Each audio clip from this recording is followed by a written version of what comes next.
Hello everyone and welcome to tonight's watch party for Indiana Jones and the Last Crusade. As always, I'm Andrew and I'm joined by Dom. Welcome, Dom. Hello everybody. Okay, so while we're waiting for everyone to get themselves queued up, I'll tell you the sync point. Today's sync point is approximately 5 or 6 seconds in, where it says a Paramount picture, a Gulf and Western company. Let me put a screenshot of that in our Discord. There we go. And let's do a roll call of our friends on YouTube and Discord while everyone's getting ready. So, on YouTube, I see Ms. Swift is here. Welcome. Brian McMahon from Ireland. Welcome, Brian. Hell if I know is here. Pepjin and Lee Jen. And then over on Discord, I can see Sharon can't join us tonight. She's just done a big business trip and she's recovering. So, see you soon, Sharon. We've got Lizard Man, Jedi Wizard, Phonic, Eric, Brainwire, ENIAC. I think I said Fraggle already. Miss Swift's over there as well. Phonic again. Mad Matt, Mr. Furzel, and Alex Peacock and Calbot. And Edward the Black Prince is just typing at the moment, so welcome, Edward. Okay. So, I tell you what, this one's quite long. Let's get playing, and then we'll start discussing it. So, everybody on the count of 5, 4, 3, 2, 1. Press play. So, as usual, question for everyone: when did you first see this film? I'll start with Dom, and then I'll take the responses from our YouTube and Discord. Dom. Pretty sure I first saw this film on TV, British TV, as a kid. And I think this may have been my first Indiana Jones film. I think I saw them in reverse order. Although it's hard to say because I was such a huge Indy fan as a kid. I grew up knowing the films back to front. And given that I never had, the say of what we watched, it was either just what was on TV or one of the VHS tapes that my dad or my mum or my brother picked. I just loved any Indy as I could take it. Oh, exactly. And we've seen this incredible scenery with just Arizona, you're not really sure what's going on. Oh, that's great. Biz Swift says when it premiered on cable, I believe. And then Mr. Fizzle says on a VHS record off HBO in the 90s. Fraggle says, not sure when I saw this. Read the computer magazines, played the game, and saw the VHS later in the early 90s. Lizard Man's gone to get a root beer refill. Calbot saw it in the theatre with his girlfriend, who is now his wife. Alex Peacock saw it on video rental.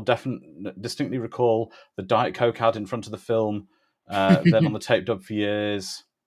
Jedi Wizard first saw this on the opening weekend in '89. My dad loved these movies. That's fantastic. And for Phonic, it was on VHS. Yep. So I saw this in 1989 when it was first released. On its in June in the UK. One of the rare occasions my entire family, including my sister, went to see a movie at the theatre. And Brian McMahon said he also saw it in the cinema. So out of the original trilogy, what is your favourite Indy movie, Andrew? This one, without a doubt. This one. I think it's probably because it's got a really lighter heart. It definitely does. Don't get me wrong, they're all great in their own way, but Temple of Doom was a much darker Indy film. That was one of the things that was one of the things, of course, it was famously criticised for, about how dark it was.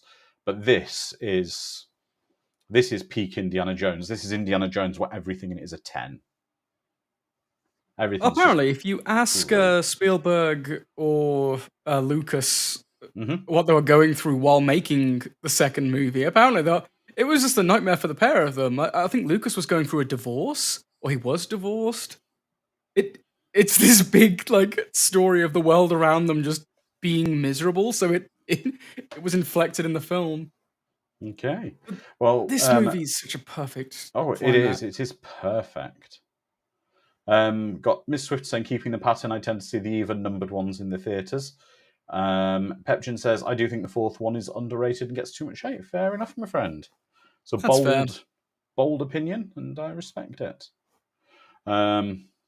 I do like the fake out, like you imagine that's Indy, and he just lifts his head, and you're like, and it's great that Indy even takes inspiration from a bad guy almost, who's not really a bad guy. Kind of yeah, is. treasure hunter. Yeah, exactly, Mr. Versal. River Phoenix being incredible here as the young Indiana Jones.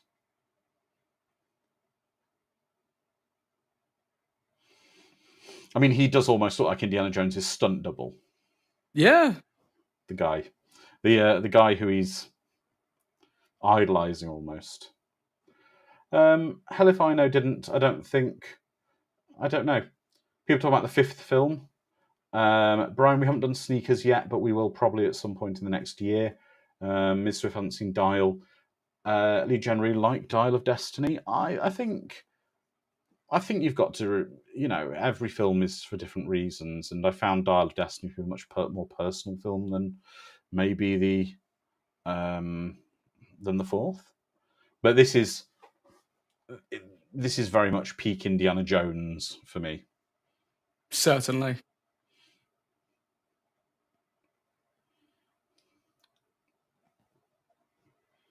That's the goofiest run I've ever seen, and I'm surprised it didn't twist an ankle. But that's very much like an Indiana Jones kind of run out of a. Oh yeah, it's a great. Exactly, Alex. This is peak Harrison Ford, but also River Phoenix is doing a tremendous job playing a young Indy. He's got the mannerisms just spot on.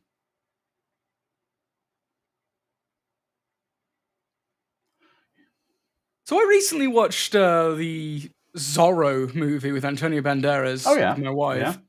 And I've just realised Zorro totally steals that bit with the horse just. Oh, the horse moving bit, yeah.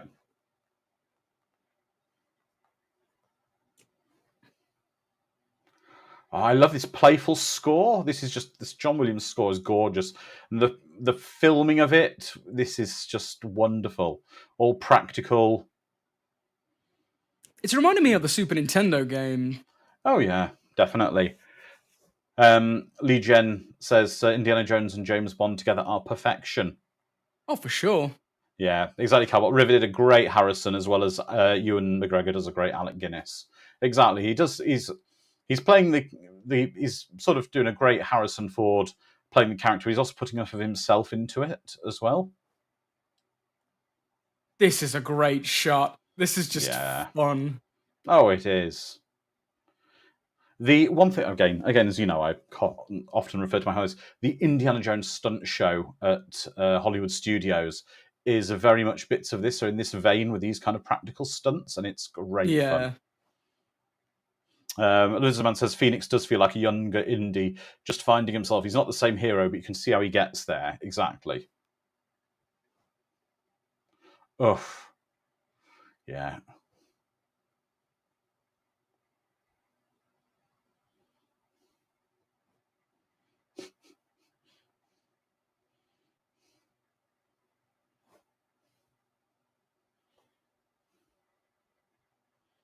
Yeah, I'd not be up for those snakes myself. Personally, no. I think I'd be fine without going into the House of Reptiles. Yeah. Oof. Aw. Aw. Tell you what, though, again, I'm loving the playfulness of the score here. Yeah.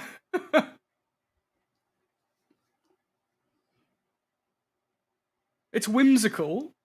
Even though everything that's going on is just horrible. Oh, it is.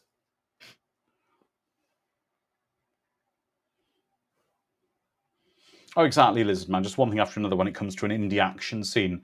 And I love this because the action is just so well shot. Yeah, very well choreographed. For me, this isn't just peak Indiana Jones. This is peak Spielberg. This is Spielberg at his best. True. And this is why it's such an important film for one of our summer blockbusters, because this is a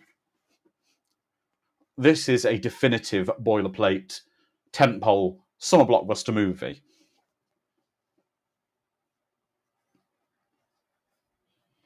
The kind of movie that everyone comes out, oh, here we are, nice little explanation we're about to get.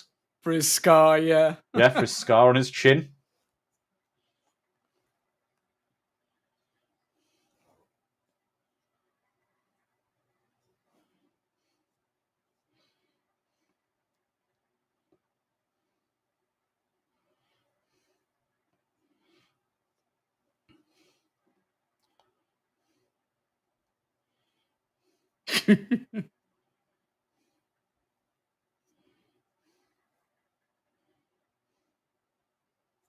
Ah, yes, Pocket Snake. Yeah.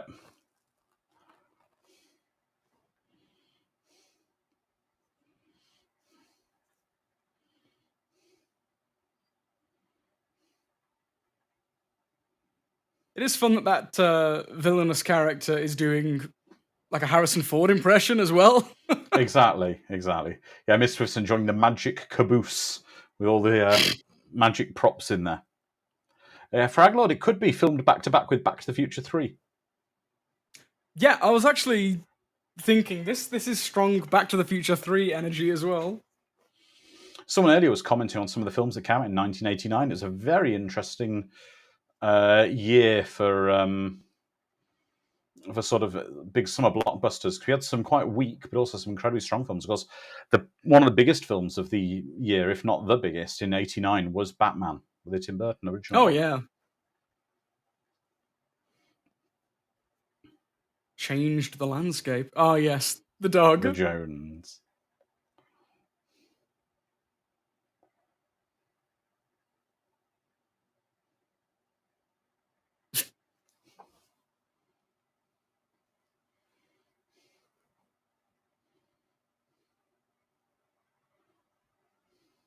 Scoutmaster's blowing his horn in his car.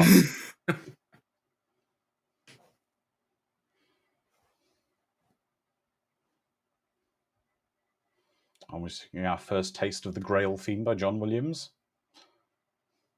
Ah yes, just sneaking it in.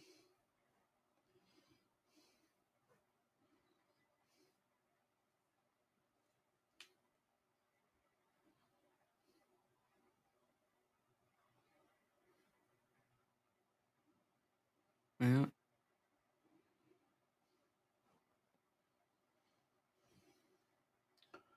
Yeah, exactly, Miss Swift. We had Star Trek V that year as well. Oh dear. And UHF with Weird Al. I like UHF. Oh, I love UHF. I'd like to do a watch party on it at some point.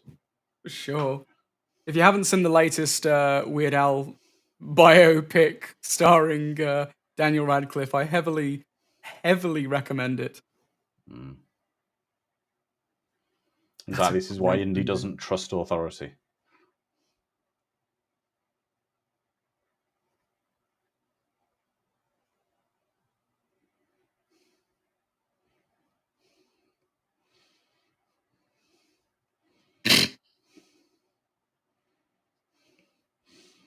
What is it about that theme? You hear it and it makes you smile. It's magic. It's just It what it is. is. Exactly. Elizabeth saying a legend's born. It is a great scene jump, and the score, just that little motif. But that's the thing of John Williams' music, isn't it? Just a little motif, and you're there.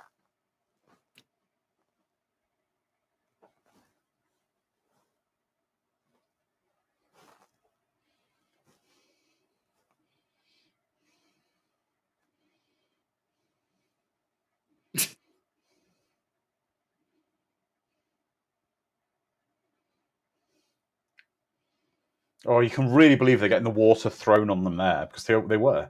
But Just such a muggy set. It's oh beautiful. yeah, brilliant.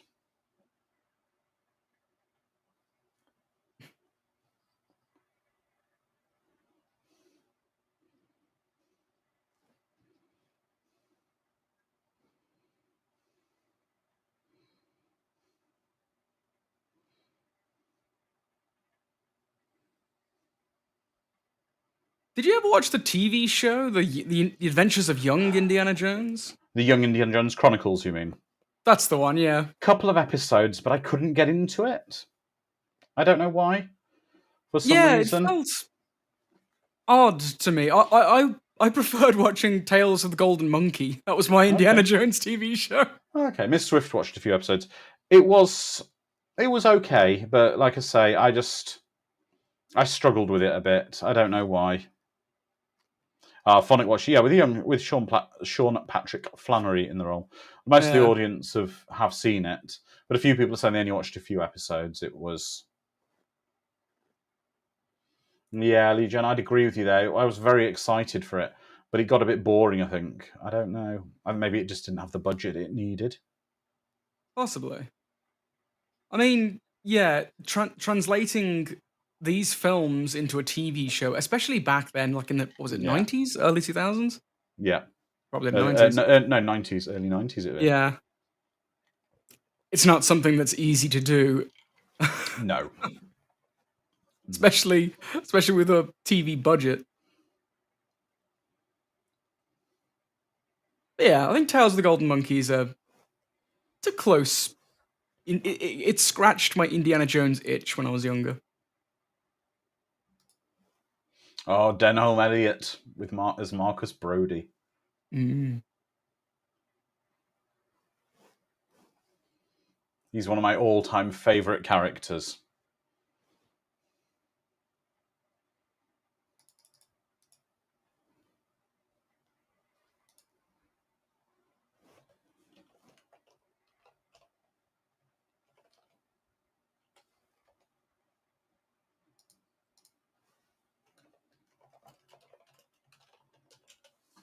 How many of us wanted to take some kind of Egyptology or archaeological course when after seeing these films? Mr. Furzel's saying, where does Indy teach? Indy teaches in Marshall College, which we named for Frank Marshall, which is an American university and liberal arts college in Bedford, Connecticut. Mm.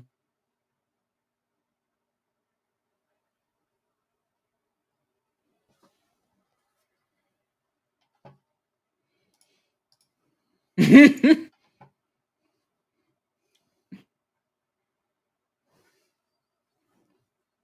thing is, as well, and again, I'm not going to go too much into the later film, discuss the later film, but there is something quite interesting in when you come to Dial of Destiny. I know you didn't particularly love it, Dom, but there's a very interesting kind of thing we're seeing here about how attitudes and cultural tastes changed.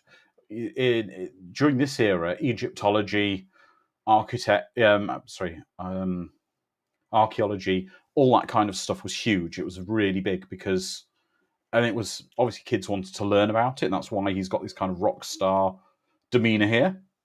Yes. But in Dial of Destiny, we can see he's teaching at quite a small kind of college in not so grand circumstances, but it's in the middle of the space race, where I guess everyone wanted to be an astronaut or a rocket scientist. So what people learn in further education is as much demanded by taste and fashion, I suppose, as anything else.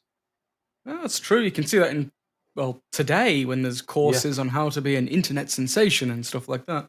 Mm.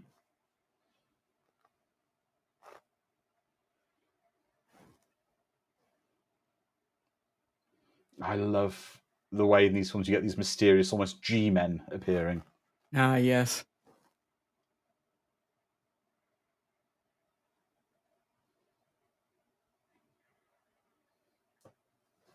James Taylor, welcome. He wasn't a fan of Darwin. Oh, I'm right there with you, James.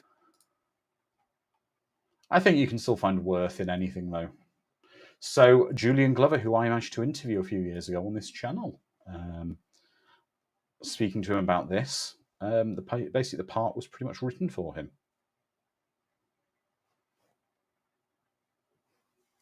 Must be very nice to have people approach you and say, "We wrote this part specifically for you." Yeah, he basically it was through connections with friends and whatever that they wanted some Indiana Jones film, and he got the part. I don't know if he and Robert Watts are still neighbours, I'm afraid, Alex.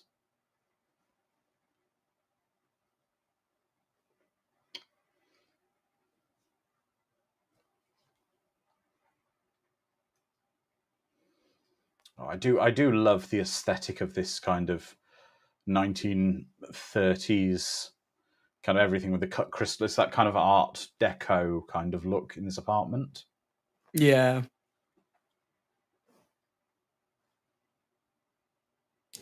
What year is this based in again? 1934? Let's have a look. 1938. Okay, yeah. Yeah.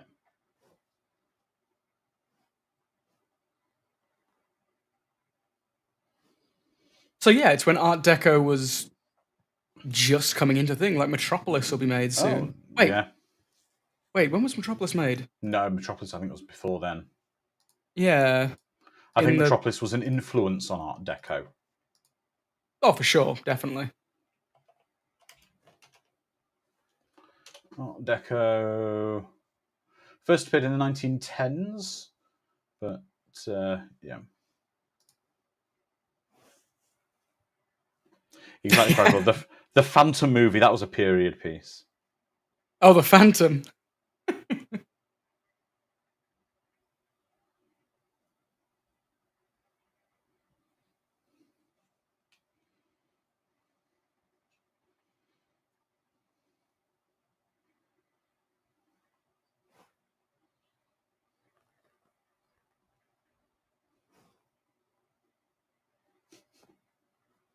Pepchin, it's not quite the mug with Jesus' name on it.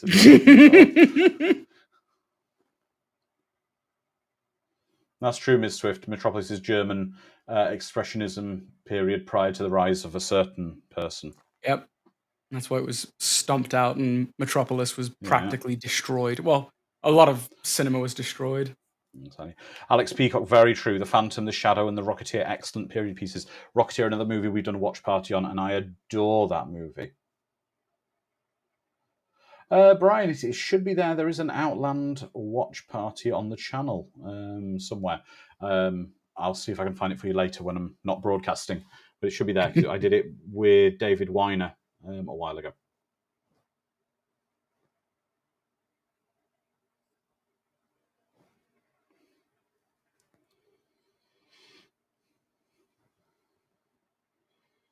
Yeah, Sky Captain: The World of Tomorrow just missed the mark slightly. It didn't quite work right. Oh, I know. I heard that too, Mr. Fursel. The Rocketeer was going to show up in an MCU What If episode until the last minute. That would have been brilliant. The Rocketeer should be retrospectively made an Avenger. Yeah.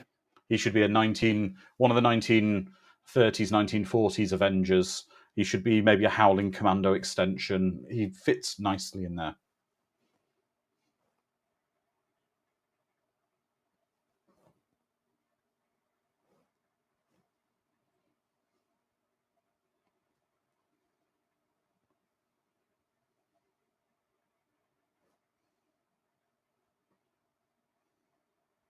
Just such pleasant filmmaking when the camera just pans to give context to a scene.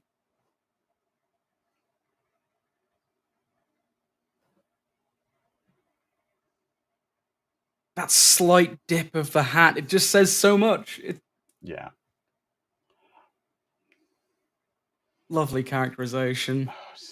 The film's just beautiful. The way it's shot, everything about it is just gorgeous. Great way to show emotion from a stoic character that doesn't normally show it is to just examine their body language. And what better way to show a body language than to have them off screen, well, off frame, and just tilt slightly. Phonic, I think you're referring to something like the Retro Iron Man who looked a lot like the Rocketeer. I think you're referring to the serial, I think it was an RKO serial called King of the Rocket Men, where he looked kind of a bit of a cross between Iron Man and the Rocketeer, and he had a rocket pack very similar to the Rocketeer. Oh, that's cool, Petrin. You still have an Indiana Jones hat from Disneyland. That would have been lovely. Why is there something very aesthetic about that old journal? I just want to... Yeah. I just want to touch it. Yeah. I love old books. I always go to used bookstores and just browse the shelves. Hoping you'll find a Grail diary. That or a Mike Resnick book.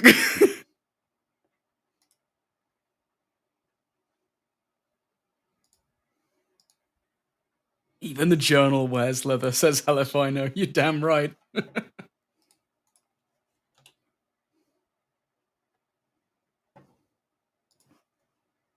Oh, it is a Grail theme. We're hearing it again.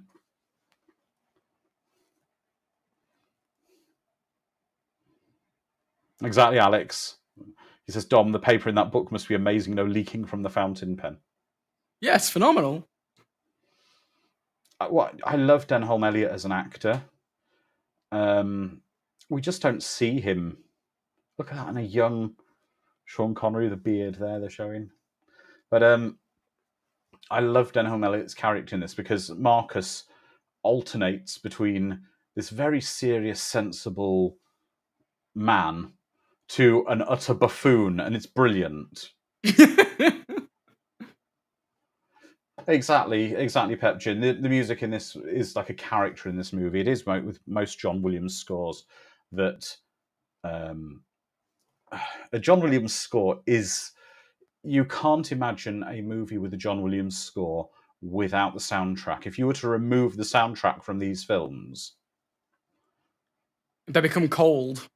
Yeah, very cold. Heart. I mean, look how simplistic this sequence is, yet it's telling so much story. Mm-hmm.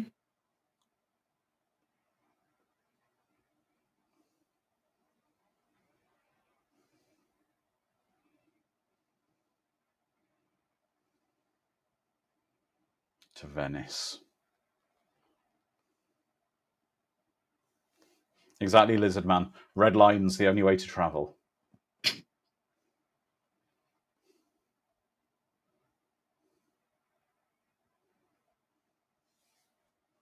How many folks here have actually travelled to some of these places, like Venice?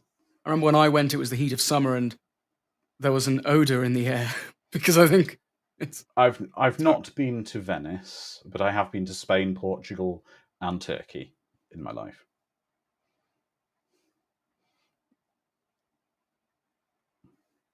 But then, Dom, being British, it's a little different to many of our American and further afield friends. It's down the road for the English. Relatively for us, it's not a big thing nipping to Italy. I can drive half an hour to an airport and pay £20 and fly to Italy.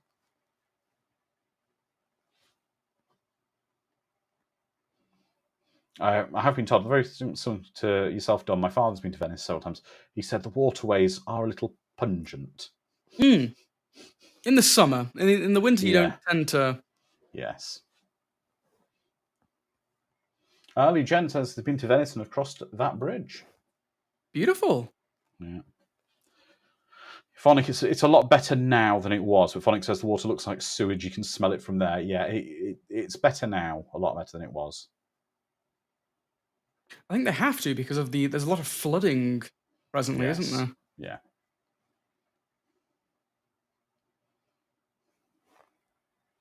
That is the funny thing about Europe. Walking around, you'd brush past a building that's like 6,000 years old and just so happened to house the Pope for like a couple of days or something. Every stone in Europe tends to have a certain degree of history. And moving from England to America, that's the thing I've noticed the most. Everything here is so young. So young. But yeah, Edward's saying it's expensive for international flights. And it is for us. If I go, it's expensive to fly from the UK to America, for example, but yeah, you can fly around America relatively cheap, like we can around Europe. So.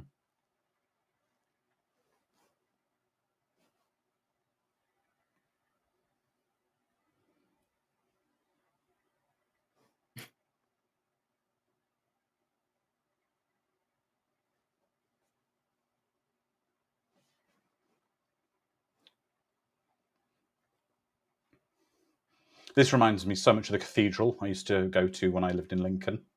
One I referred to on previous watch parties. Very similar inside, stained glass ancient windows. It's nearly 1,000 years old, parts of it are, and there's tombs with like tablets on top. We used to go to school and do rubbings of the tablets. And I wonder how the spooky ghosts of all these people would feel about kids just playing on their graves. Exactly. My wife is hell-bent on going to the catacombs in Paris for some reason, and I'll keep telling her, no. No. 1, it's in France. 2, yeah, spooky down there. That's another thing. A lot of people from the other side of the pond do say about going to France. And I've been to France many times. It's like, no more France for me. Yeah, I'm all Franced out. Yes.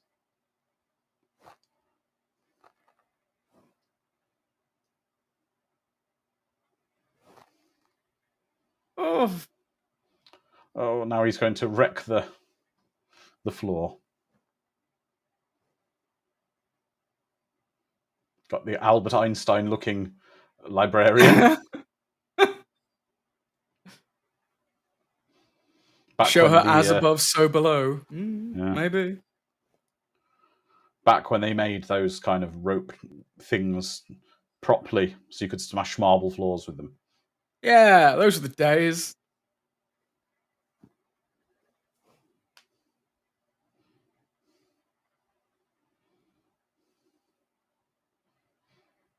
Indy, we have a lifting tool for that floor.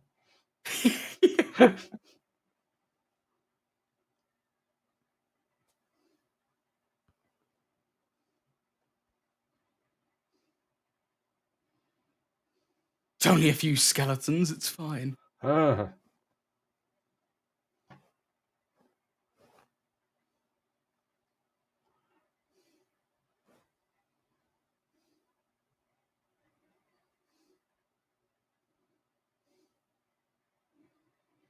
love the fact Indy's just up for adventure.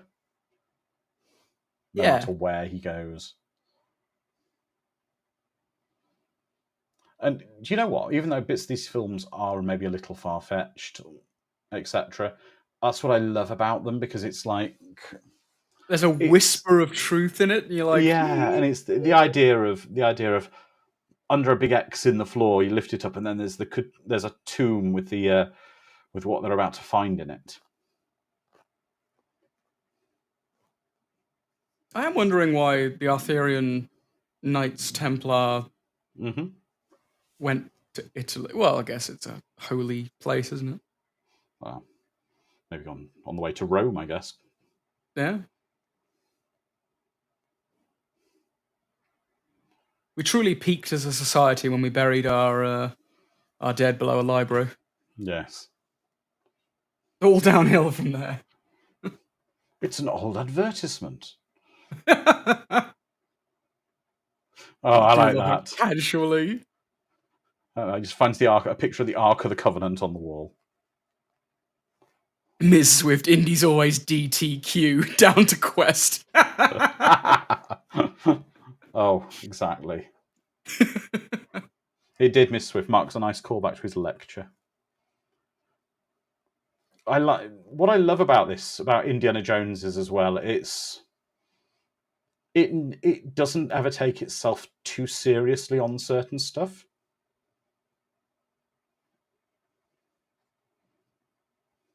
The bunch of petrol. Interesting, it's actually and petroleum. She's got a lighter just waving it in. Yeah, because the thing is, petrol isn't flammable. No, but the fumes are. The fumes are. And that's what would worry me.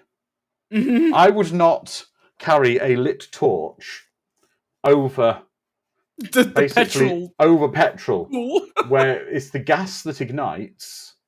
The Rat King.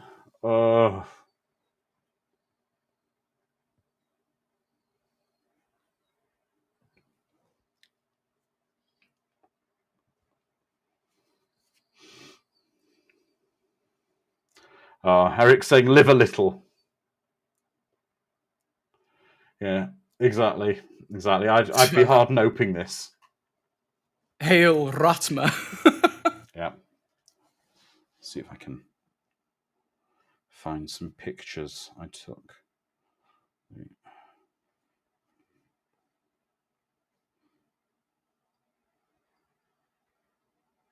To be fair, rats don't really get me. I'm okay with the Scarven. Mm-hmm.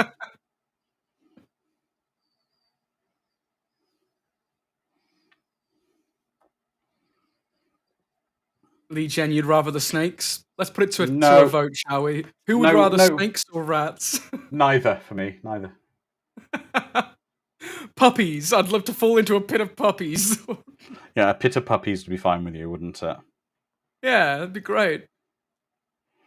Let's have a look.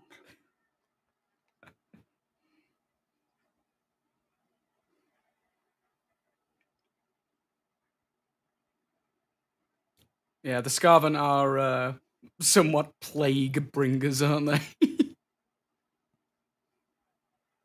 Just don't give them a kiss and you'll be fine.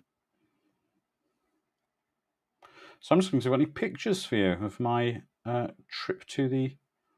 Oh well, I'll have to take. If I haven't got any, I'll have to take some next time I go. I can't got any to hand at the moment. Of the Indiana Jones bar, which is one of my favourite places to go. It's fantastic. With all props around from it, including the Ark of the Covenant, it's sat on one of the shelves. Oh, brilliant. Quick, get your wax carving out.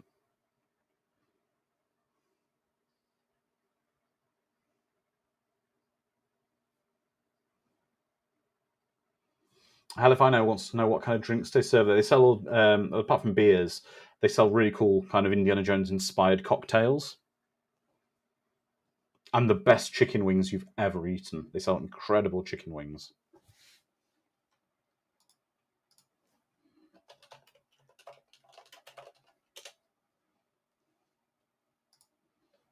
See? Why didn't that happen with the lighter?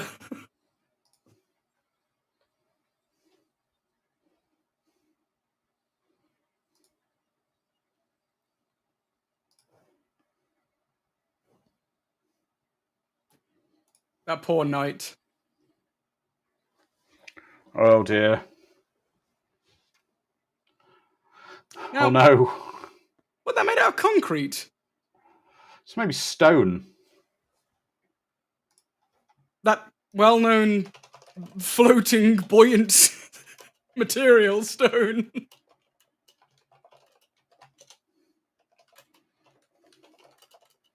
Oh, we're getting 1984 up in here now.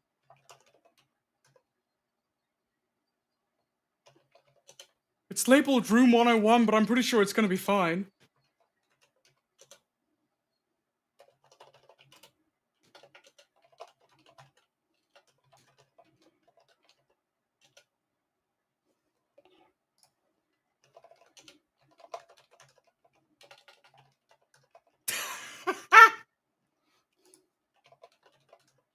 It's fine. Just randomly emerge from a sewer grate. That's right.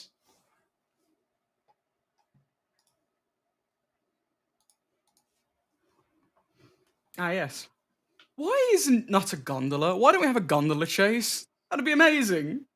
Well, that was James Bond had the gondola chase, didn't he? But there's something about those vintage boats like that that are just gorgeous. Oh, yeah. The wood-paneled speedboat. Oof.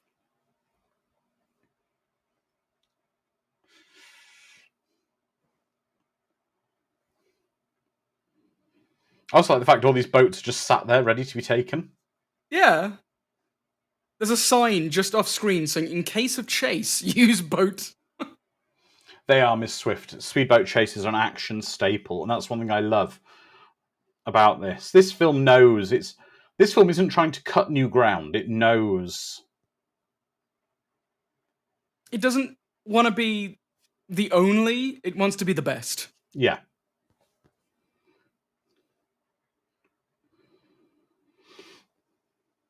They are beautiful, Miss. Lee Jen. Yeah. It shows Harrison Ford's actually quite good at kind of the comedic stuff as well with the indie films, and I think that's one of the best things about him with it. Yeah. Those tugboats are really pushing those two ships close together. Never mess with a tugboat. That's what I always say.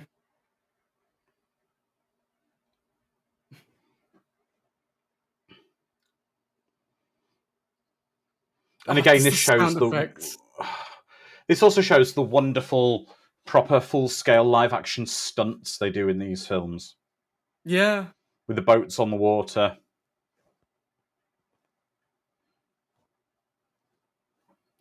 New dangers are always just a scene away. Oh, yeah. A giant boat propeller.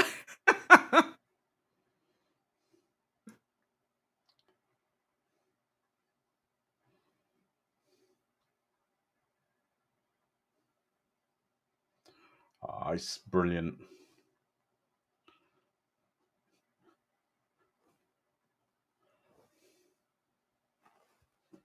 When in doubt, escalate. Exactly, Ms. That's Swift. right.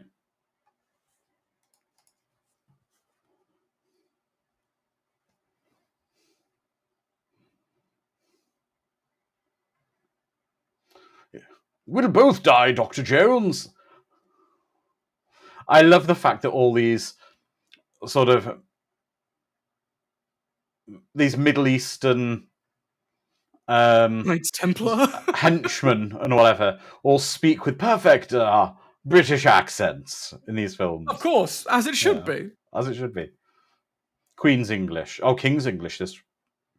Oh yeah. King's English. This would be.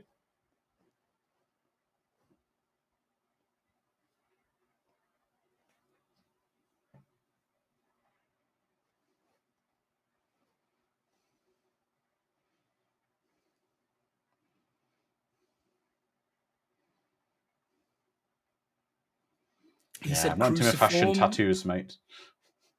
All I could think of was Hyperion, where there's one of the religions are that of the cruciform. God, I love that book. It could be Lizard Man, the secret orders related to the guys in The Mummy. Hey, maybe. Let's connect these worlds. Keep it secret. Mr. Furzel wants to join a secret society. It can be part of ours. Yes. Just keep it a secret. It's called Fight Club. Hang on, Mr. Swift. You're saying if Star Wars has taught us anything, villains speak with British accents. What do you think about Dom and I? We're villains, naturally. Okay, that's all right then. Doesn't Leia have a British-ish accent at the beginning? Also, Obi-Wan. At times.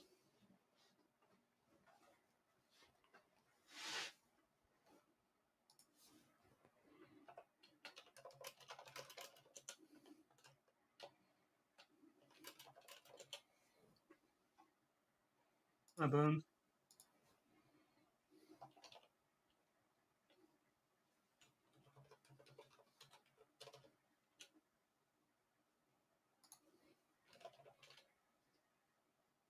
God, how irksome would it be to go around with someone and keep being told, your father would know this, your father would know that. It's like, yeah, I get it. He's cool. Yeah, my dad's cool. Stop simping for my dad. If you like him so much, go marry him.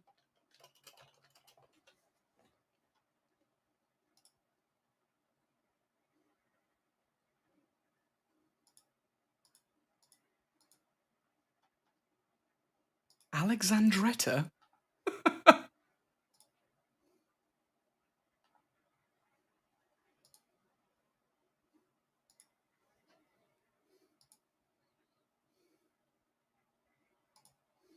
I just can't keep a room clean, can you?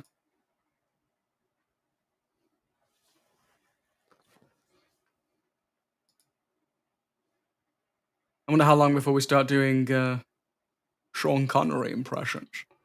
Won't be long. But don't do that.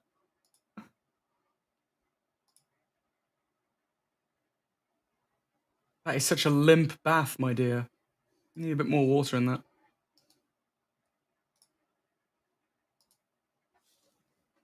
How did she not notice? I think you'd notice that, wouldn't you? You'd have to walk through there to get to the bathroom?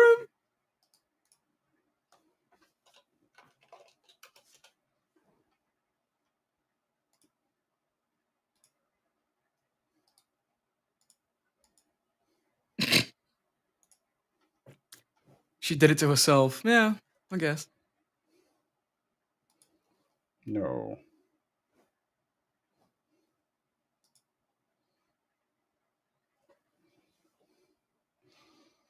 Pep Gin, she's gorgeous. Only on the outside, my friend. Only on the outside.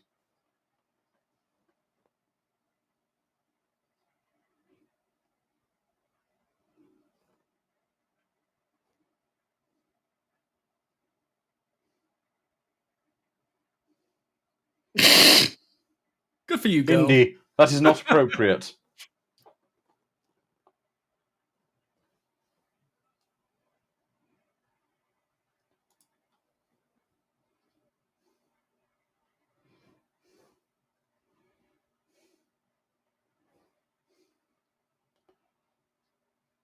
If you're British, there's one song going through your head right now when you're seeing that.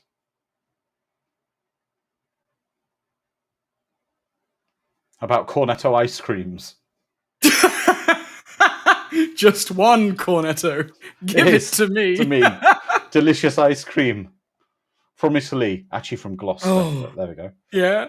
The amount of times I've sang that to, like, randomly in America, and they'll just look at me like, what the hell's a Cornetto? Just one I love Cornetto. That. I love the fact that the German castle has to have There's lightning crackling above in the it. background. They've got a lightning and rain generator above it. Castlevania vibes are igniting. I love the fact he's packing his whip, and she's looking at it like he's packing a gun. What are you going to do? I'm going to whip them. Do what's needed. Indiana Belmont. Oh! There appear to be two stereotypes here to see you, sir.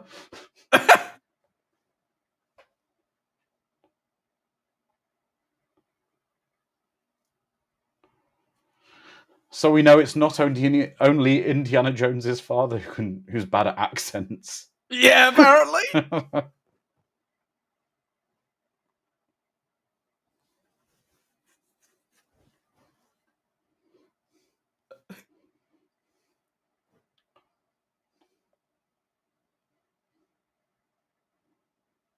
I thought he was trying to do a German accent. Trying to do a bad Scottish accent. Quite frankly, as someone with the surname of Wallace, I find it rather insulting that he can't even do a very basic Scottish accent. Aye. It sounded like a bad German. Oh. It was terrible. It looks like the stock market, but bad. Just casually. Oh yeah, Nazis. Yeah. Those darn tricksters. Nazis, I'll be fair, I know Nazis get a bad rap, but it's quite justified. It's not many. Oh God, and you're looking at her and you're thinking, yeah, she's not a Nazi. Honestly, look at her. She's just.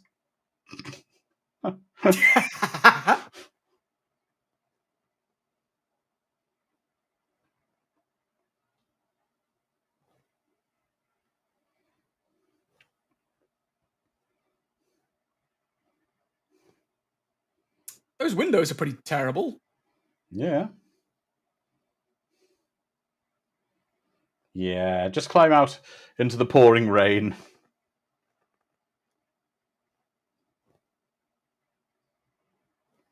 Lizardman, you're slightly wrong there about one thing about the Welsh. One thing the Welsh hate more than the English is the North Welsh hate the South Welsh more. Bloody Welsh can't even get along with the Welsh. Oof.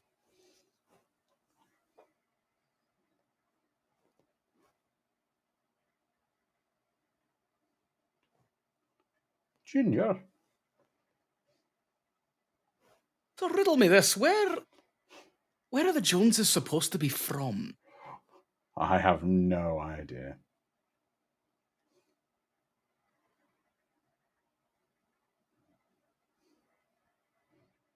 I love the fact that his father's more concerned about the vase. Yeah. Uta, eh? Good old Uta. Potentially. Uta,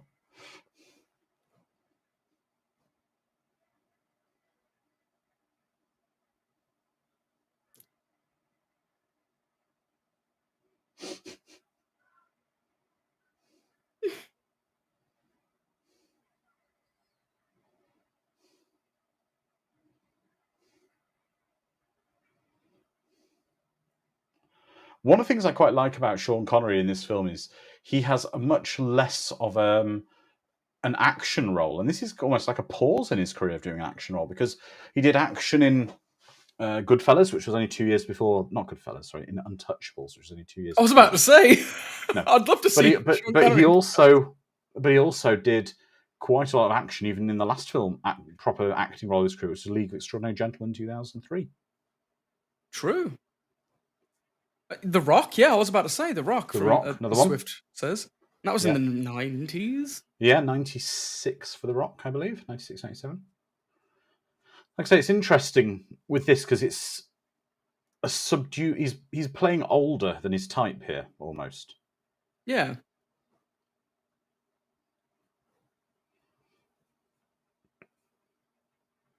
And it's incredible how he portrays a degree of, I don't want to say elderly vulnerability, but age. Like, he's taking on more of a wise role than an action star. But he, like, haunches his shoulders a little more. He keeps his hands more close to his chest. He's more reserved. Yeah. He's very precise and delicate with his maneuvers, and he never really goes far without his umbrella and his briefcase. Ms. Swift, I think Presidio might have been 88. I think. Might be wrong. I'll check that now for you.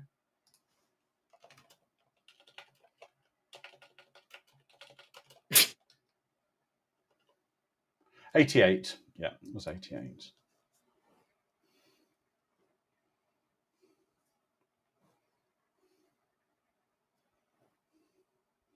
And I will say they've got great chemistry together. Fantastic chemistry. Yeah.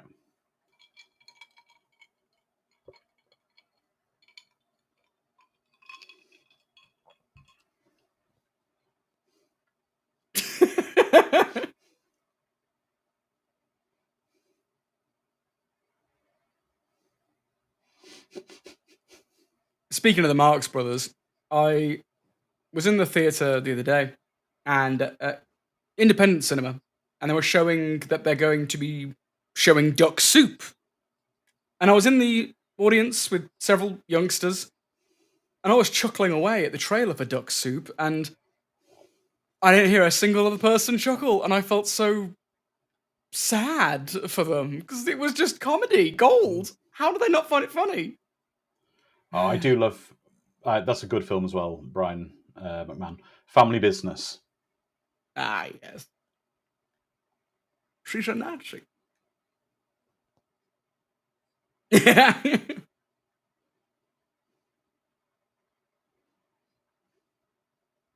I have to take your word on that, Hellifire. No, I haven't seen the Zeppo ones. Unfortunately, I haven't seen many Marx Brothers movies. Something I need to correct.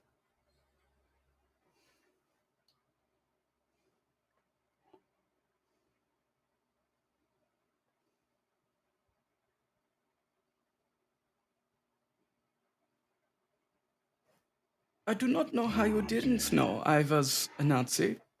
Yeah. He forgot to ask her that crucial question. Are you a Nazi? Nazi. Are you a Nazi? If only he'd asked her.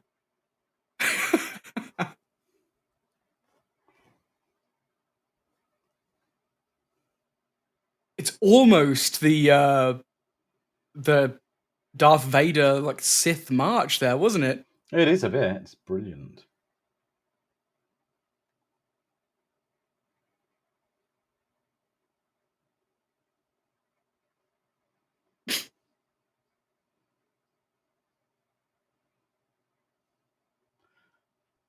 That line was actually improvised on set by Sean Connery, and it took a couple of takes because the first time he did it, the whole set exploded with laughter, and it took a while for everything to to calm down again. Now, that's something Julian told me when we interviewed him.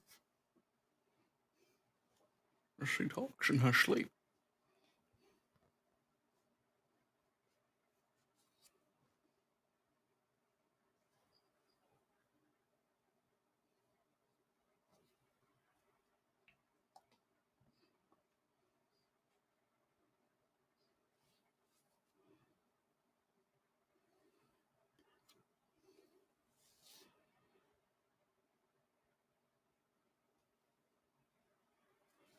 This is probably one of the funniest bits in the film, in my opinion. Now,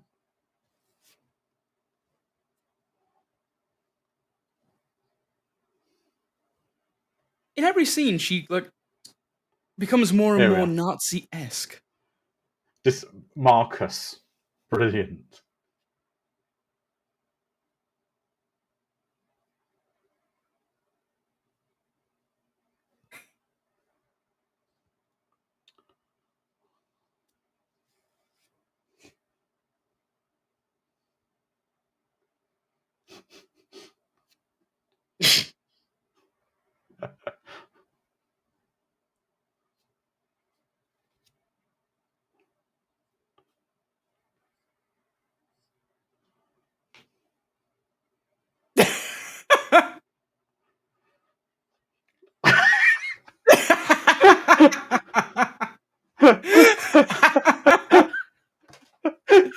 He's such a brilliant, typical British tourist.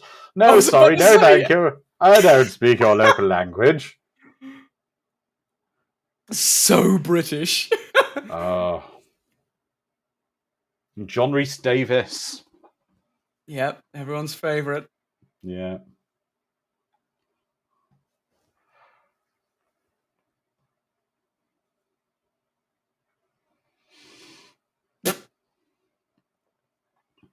Do you know what, though? What I like about this is they've brought Salah into the story. But organically? It doesn't feel like he's been forced into it. Like they're reinserting a fan favourite character just for the sake of it. Yeah. Mm. They've given him something to do. It's like it's almost like, and it's John Rhys Davies again, he is joining the quest. He's always down a DTQ as well. Yeah, down to quest. But brilliant. But it's good writing that he doesn't feel forced into the story. Halfino keeps mentioning sledgehammers, and Miss Swift's become infected by the meme now as well. I don't know what's happening, but I love it.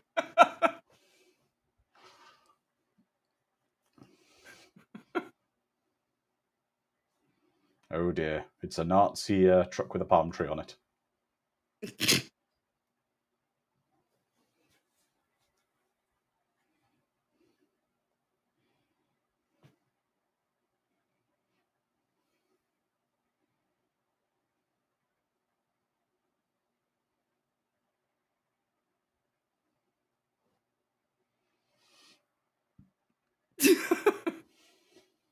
Let me kill them now.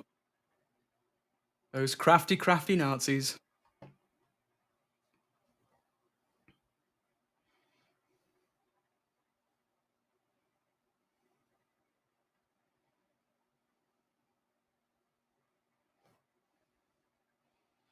Everything about this film so far is, by the way, just to tell everyone, we're nearly halfway through. We're coming up to halfway through the movie. The pacing's perfect. The writing's perfect. Everything in this is just a game. Even the sound design, which is something you mentioned earlier, Dom. The Nazis, you hear the heels clicking on their boots on the floor. Yeah.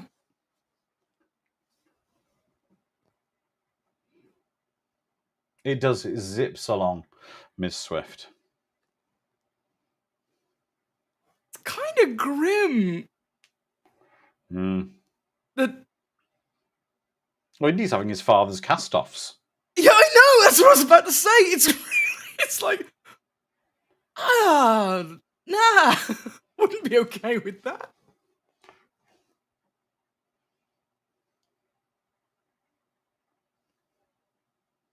was about to say Auf Wiedersehen, but Oh. sure. Next time we see Paul, I'll have to.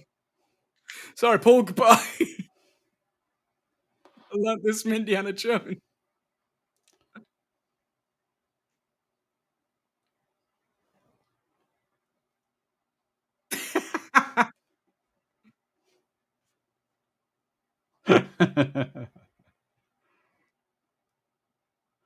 Brian, any thoughts on the Dune delay? It is what it is. There's no point getting I'm just yourself worked up hoping. about these things. As far as I'm concerned, we try not to get political on these broadcasts. It's not good. Yeah. But I would say I feel the actors are perfectly justified in their strike action. So yeah, it can't be helped. I'm just I hoping that suspect. Denise gets to do Dune Messiah as well. I've Mm, heard lots of tales that he desperately wants to. yeah, I suspect the delay with Dune possibly is there's some ADR work to be done because even ADR work can't be done under the strike. Mm-hmm.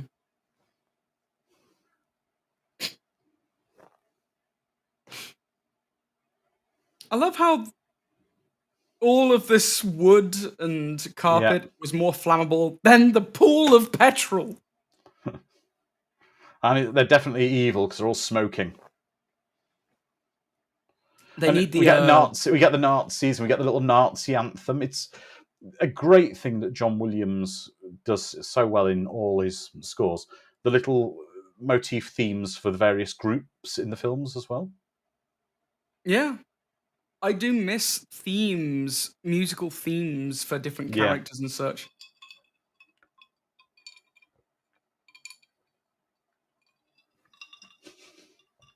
Like we mentioned it during the RoboCop 2 watch party. I Mm, deeply missed the RoboCop theme. yes. I think in a lot of ways, a lot of films now are lacking a good score with a good Yeah. hero theme or march.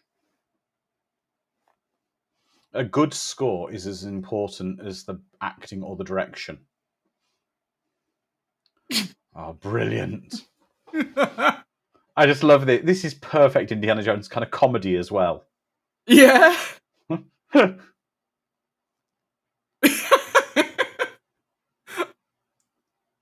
I wish I can be that sassy. Our situation is not improved. Great. Why not have a giant turntable with a in the fireplace with a wall?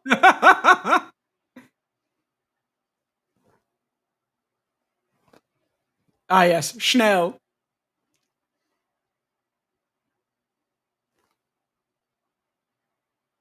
One of the two German phrases that Wolfenstein 3D taught me. Schnell and mein Leben.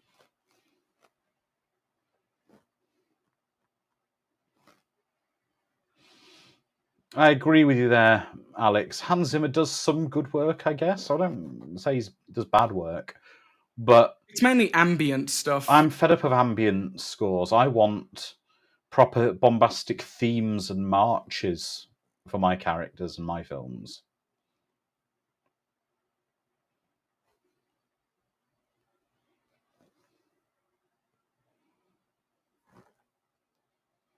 There's too much music that's just sounds like drums and people wailing in the background kind of thing.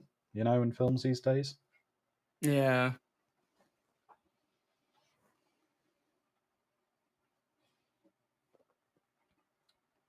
Oh, definitely. Learned a lot of German from Die Hard, Mr. Fursel.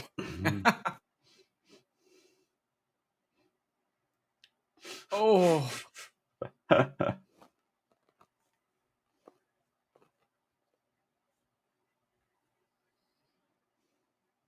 Ah, look. More speedboats. Oh. Yeah, but Indy comments the same. Great, more boats.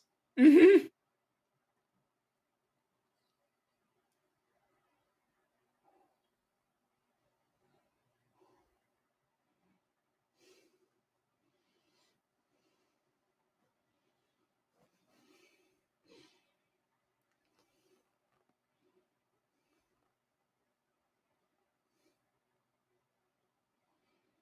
Yeah.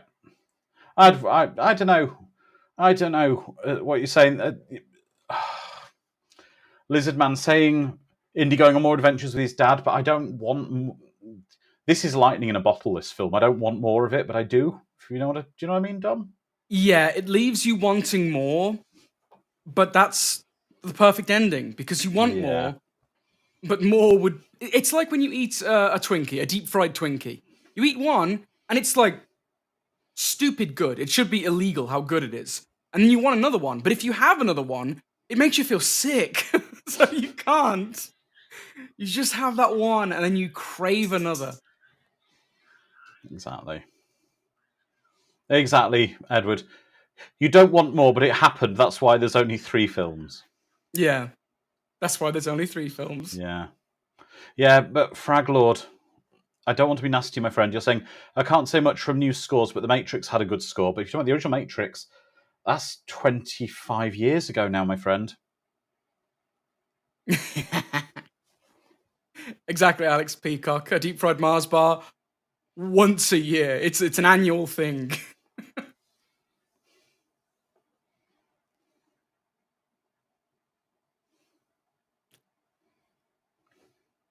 There you go, Knights reference. Yeah. Yeah, Fate of Atlantis would have been a good story to make into an indie film. Oh yeah, the video games? Yeah. Apart from the first one on the Atari, that one's a difficult. Here we go.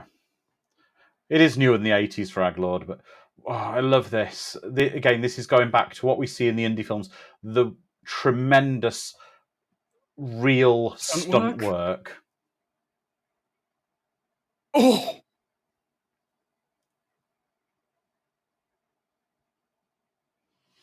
I know. Oh, welcome, Stephen, from Stephen Patterson from Plantation, Florida. Welcome, my friend. And Pepjin saying, you saw the Mythbusters, they busted some myths from the movie. Yeah, they may have done, but the whole, if you try and ground any of this film in reality, you're not going to love it. The fact that years later, the Mythbusters busted myths around this film just shows how iconic it is. Yeah.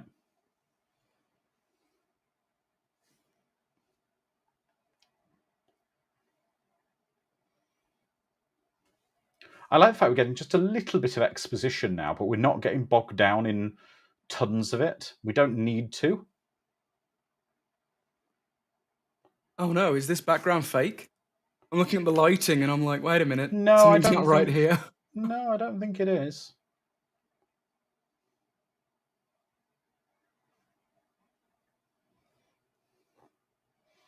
Alex Peacock says the Northern California equals the Austrian-German border. Quite possibly. Exactly.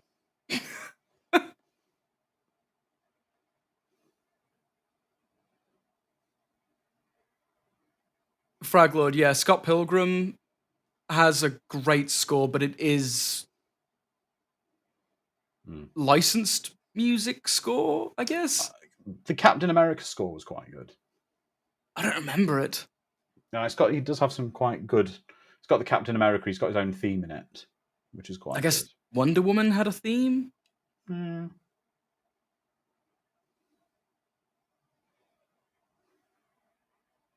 But it's not on the scale that we used to get with these kind of films.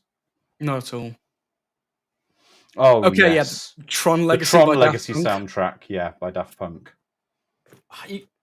Get back together, Daft Punk, please. Well, that's why I love the Tron ride that I went on my last holiday, because you're riding around with a version of the Tron Legacy score belting out at you.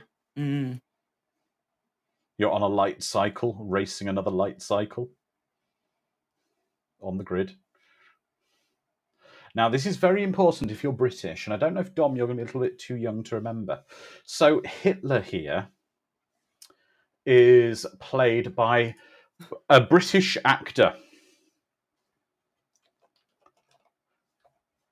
Yeah, very, very famous British actor. I don't know if you'll know who he is, Dom. Played by Michael Sheard, who was obviously in Empire Strikes Back.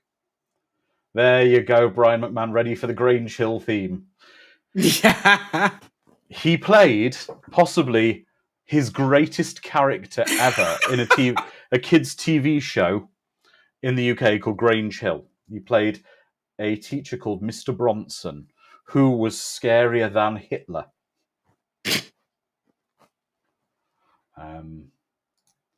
Let's see if I can find. I don't know if I can find any media of him quickly.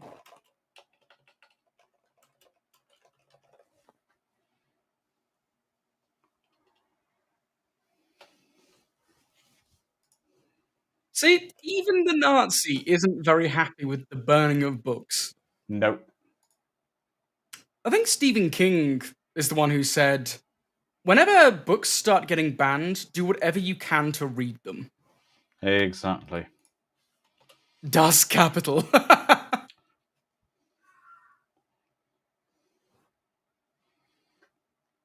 He was a languages teacher in school. And did he teach German? He's French. In Grange Hill. Oh, the only language more evil.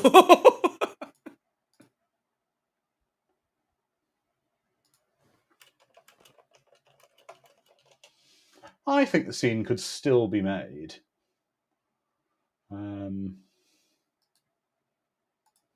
Right, this is for everyone later if they want to see some wonderful, wonderful footage of Mr. Bronson.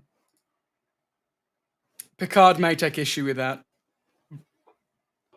But he's a diplomat, so we'd come to an agreement.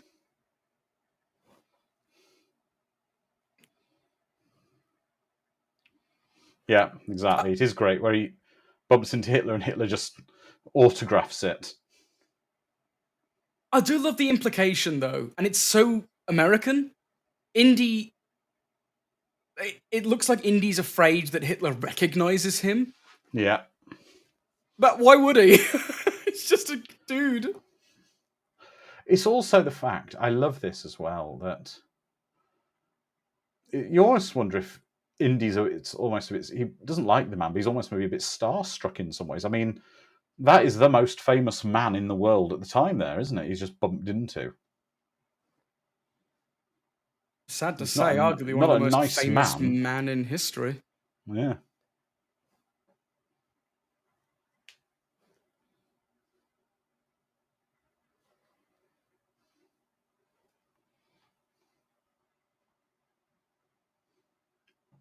But hey, one of the prime examples of pure evil, and humanity doesn't have many of them. A lot of history is shades of grey, whereas this is very black and white. Oh, definitely. Oh, I like the fact that guy's got the monocle. He's dressed like a Red Baron. Yeah.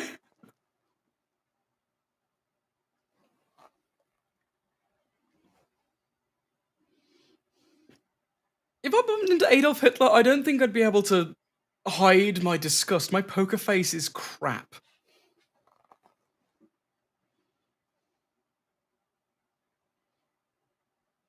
I wouldn't be. All because art school rejected him. Exactly. I wouldn't be if I was them.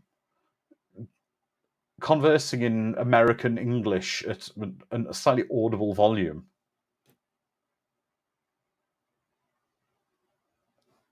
He just had one bowl of nuts? Yep, to share. Everyone else has got them, I think.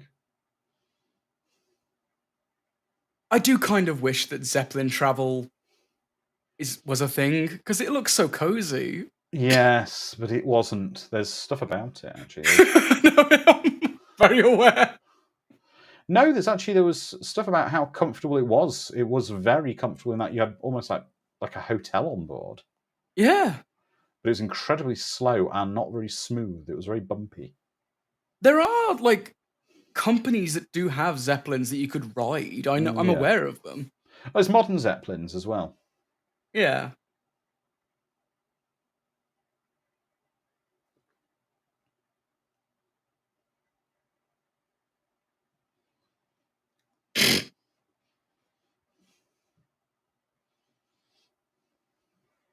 Just throw him out. It's fine. Great line as well. Another great moment. I like how ill-fitting the jacket is. Everyone gets the tickets. Yeah, no. Oh, the humanity.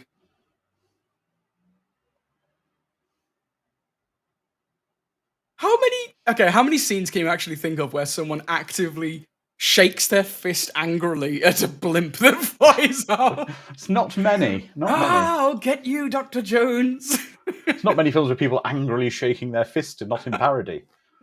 But it Yeah, works. it does.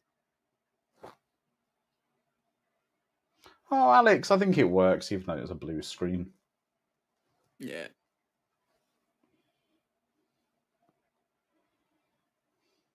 Hebjin, there's a Zeppelin hangar that they transformed into a swimming paradise? Someone needs to find me images of this. I want to see what a swimming paradise entail. Mistress says, I'll get you, Gadget. I'll get you, Gadget. Do you know we've only got 3/4 of an hour of this film left to the end, basically the end of the end credits? And the funny thing is, the last, quarter of the movie is what I remember the fondest and the most. Yeah.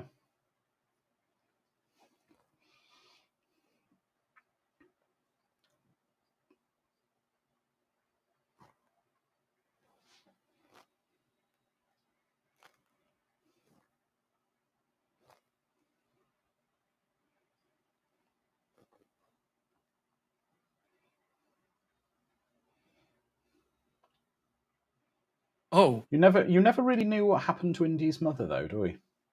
No. ENIAC has found it for me. The swimming paradise. What is this? This is incredible! Oh, thank you, Pepjin. Alex Peacock, she died of an undisclosed illness. It's not my favourite parental death in any movie ever. My favourite parental death off screen ever in any movie is in the 1980 film Folks / North Sea Hijack, starring Roger Moore, where he plays a character called Rufus Excalibur Folks, and both his parents died in childbirth. How did the dad join childbirth? I don't know, but both his parents died in childbirth, and it's just accepted.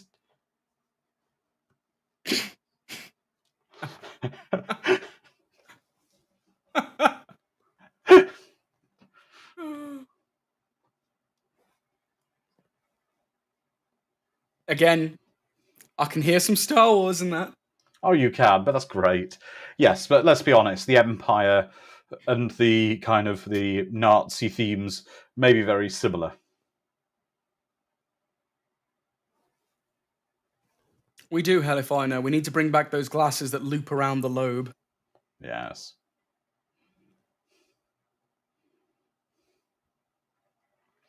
Sympathetic labour pains taken to the extreme, says Ms. Swift. Oh, yeah, the biplane.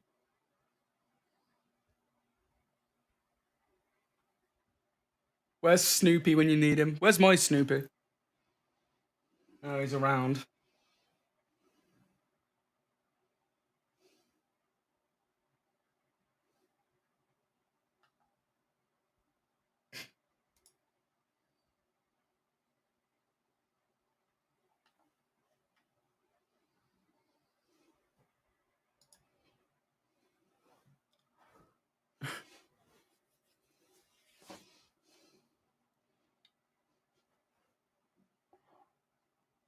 I love that. His dad's got no idea. Yeah, what happens at 11 o'clock? I know some of the green screen or the blue screen on this is maybe not the best by today's standards, but the long shots are wonderful. It adds a lot of charm to the movie. Yeah. That's the thing about movies that don't heavily rely on special effects. They have special effects like blue screen in them. It doesn't date the film, but if you were to make a film based solely around its technology, then it can get dated very quickly and very easily. There's something about the Indy films that even death quite often is played for laughs. Oh, yeah.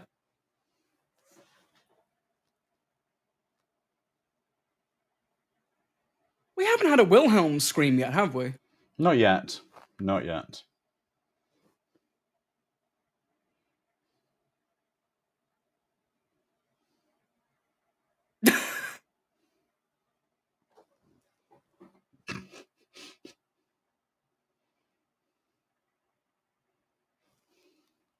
Poor dude, just working on his car. Yeah.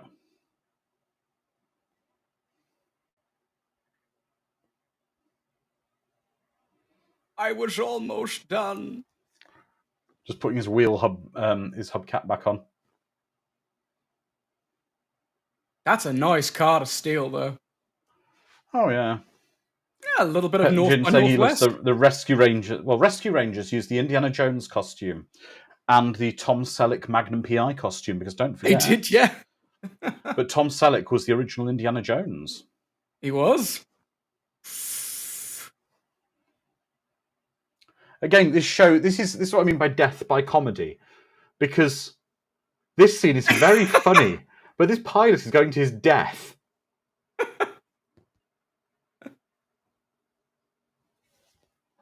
Oh.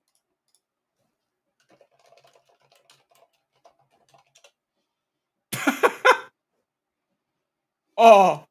Ooh.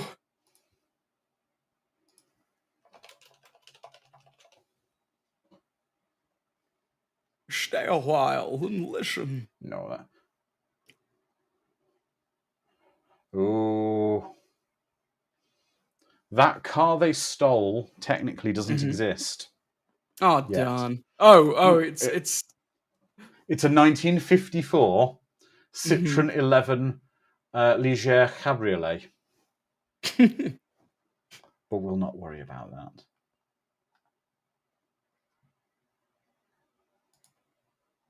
This is a beautiful beach.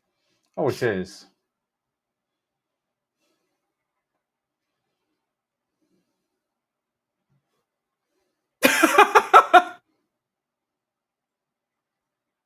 Death by pigeon. Oh, sorry, Yep. seagull. Well, it's bird strike, isn't it? Yeah. In fact, Indy's just got the gun, just putting it away casually. That's right, Phonic. Yeah, 1954 Citroen Cabriolet. That's how Birdemic started.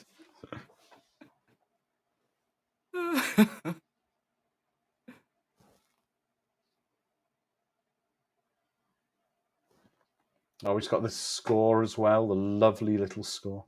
Republic of Haiti. Does Haiti even exist anymore? Now, Dom, who is the King of Haiti we're seeing here? The actor. Let us see. He's a very unusual person to be playing this. You recognise him?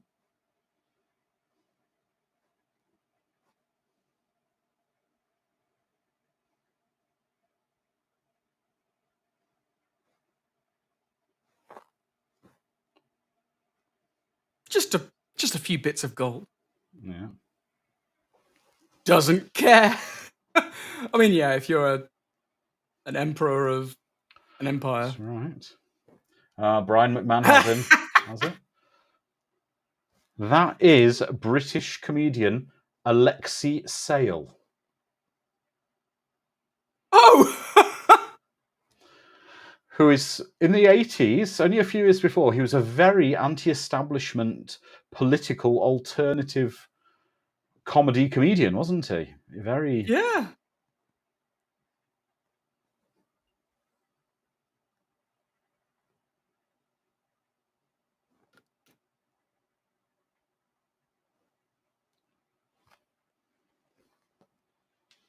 He had a show One in of these the days. 80s in the UK called Alexi Sales Stuff, and he was also in The Young Ones, Brian. Yep, that's right.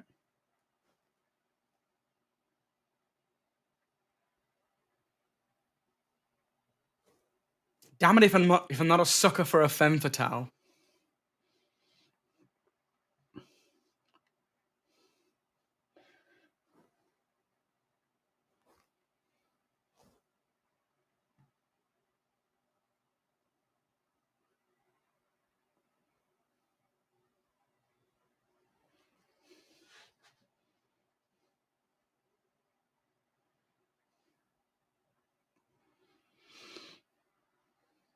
Oh, the Hatay state was a transitional entity that existed very briefly in the Middle East during 1938 and 1939, says Lizard Man. That's a very short lifespan. Yeah.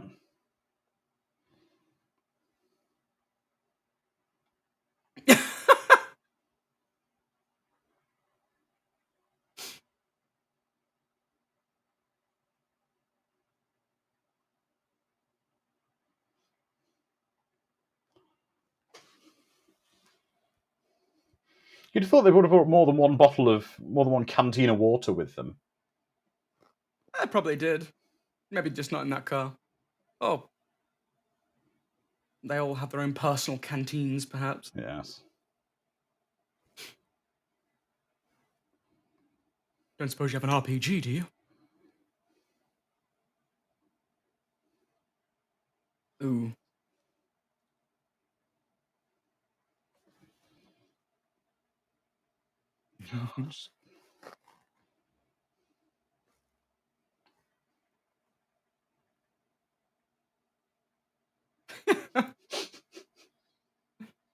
Ah, yes, the flaming tire. Brilliant.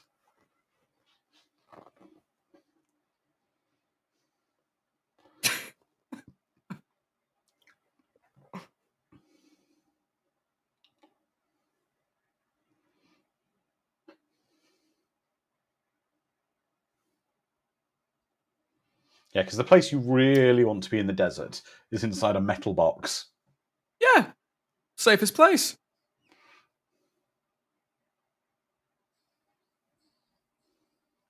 These crusaders know their stuff.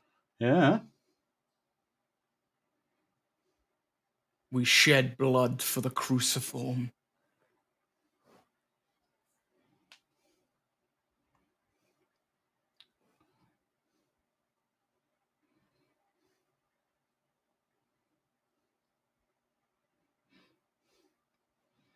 I know Yeah, we need to start upping the commentary a bit here, Dom. We're getting too engrossed in this film. I know, yeah, I was just thinking that. Oh, there you go. You got your Wilhelm scream. There it is. Had to turn up eventually.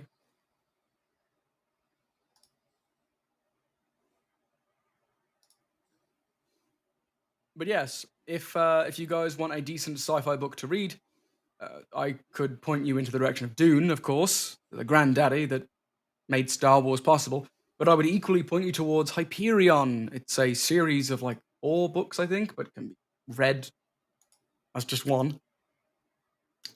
Very, very entertaining science fiction, and it's short.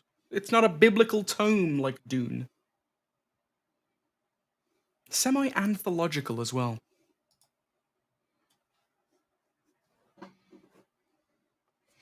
Yeah, Edward's saying don't blame ourselves for enjoying the movie. I mean, this movie is just so good. The score is just... There's actually not a lot of dialogue in some parts of the film. Ms. Swift, yes. Dan Simmons, Hyperion. To rescue a boy. No, Fraglord, they weren't singing about that Dr. Jones. About Indiana Jones.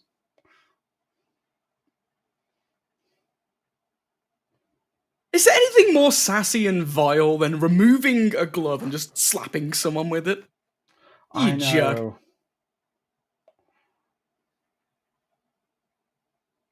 That boy.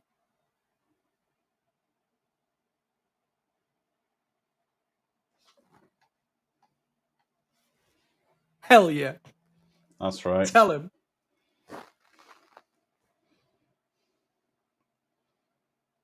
I think not, Herr Donovan. He's very... Oh.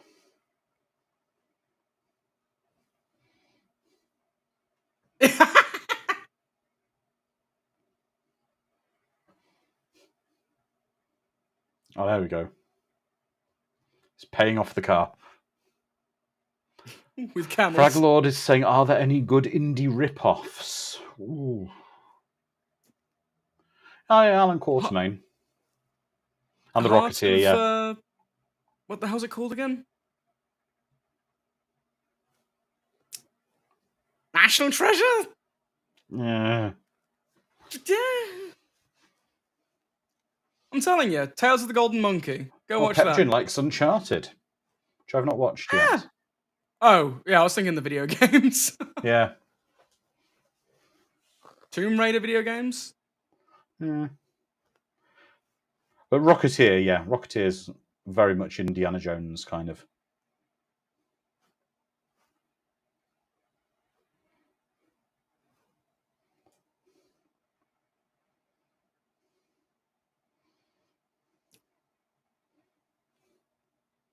Yeah, King Solomon's Mines, says Lee Jen. Legends of the Hidden Temple.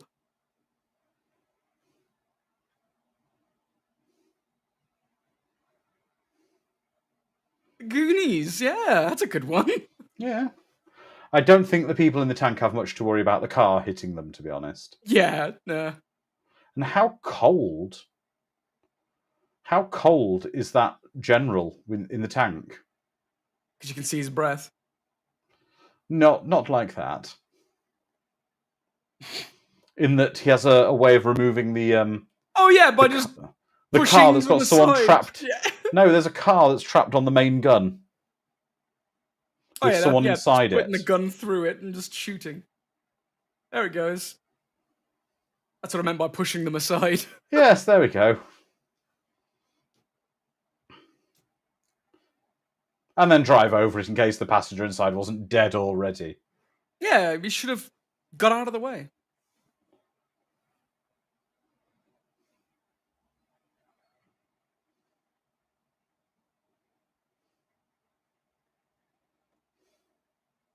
He's putting a lot of faith in that rock. I don't know. It might work like that.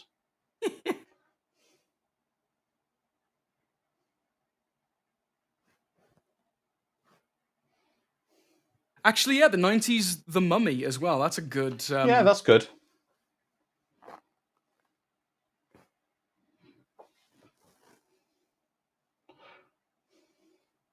Rock faith restored.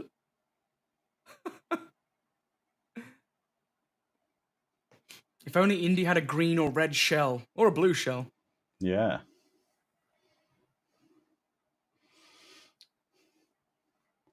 They could make such an incredible FPS of this game. Yeah.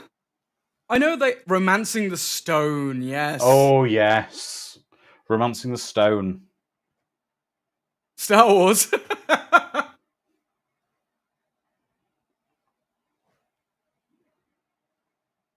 Yeah, there is an Indiana Jones game in the works. I, for the love of me, can't remember the developer.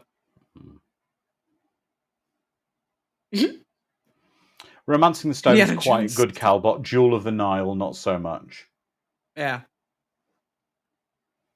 But yeah, Lizard Man, this and the aeroplane fight in Raiders of the Lost Ark really are some of the best fights.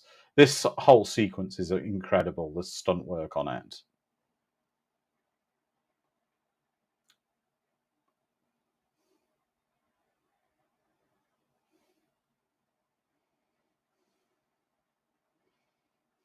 Oof. Oh. I'm sure it's fine. Yes. I'm sure he rolled out of the way at the last second. Yeah.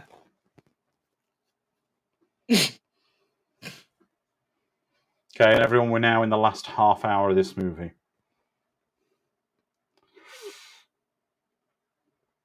All of this fighting on top of a Nazi tank is reminding me of a film that came out this year. Mm-hmm. Called Siwoo. Okay. Very entertaining movie. It is essentially, I think it's from the producers of John Wick. And it's angry man too angry to die fighting in... Where is it? European country, but anyway, he's fighting Nazis for gold. It's fun.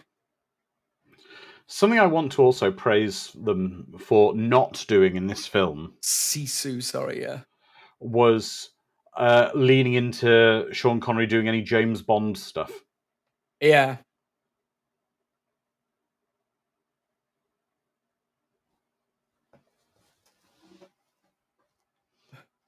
Finland. Thank you, Fraglord. See, even Henry knows. Oh, that is an incredible stunt. That was phenomenal stunt. The way that obviously they're dummies or whatever in the truck, and they're just all shot up at the same time.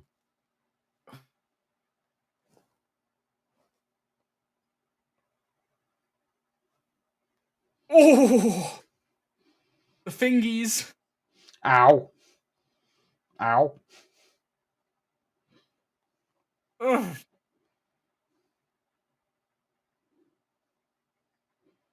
Look at that. Brilliant stunt work.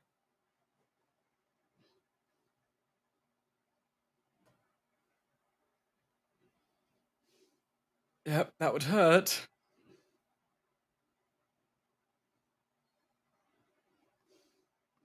The driver of that tank's a little kind of maniacal, isn't he?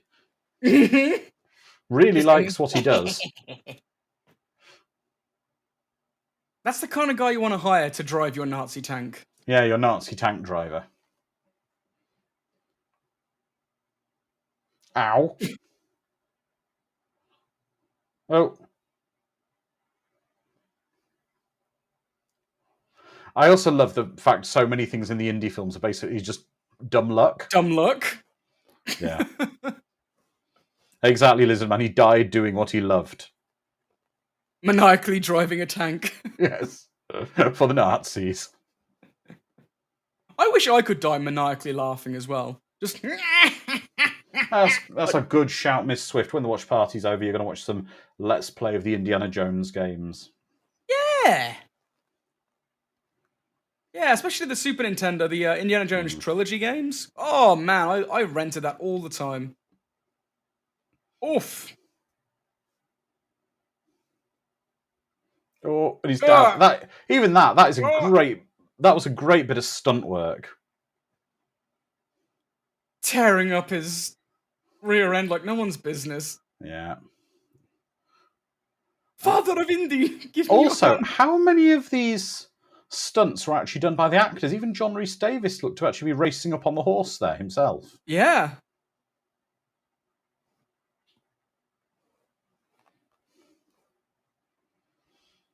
But then again, I suppose it's that thing, isn't it?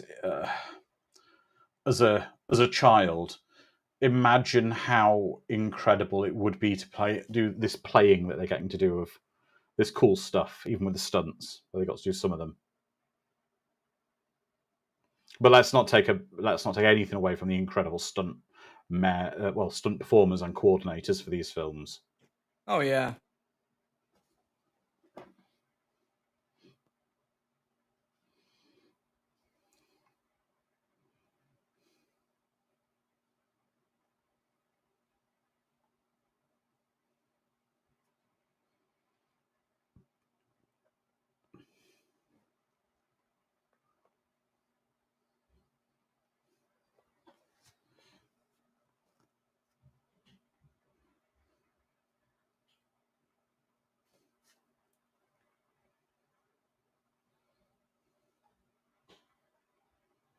Now we're getting to see some really nice little performance from his father. That his father really did care. That's why you need a good actor in this role. Yeah.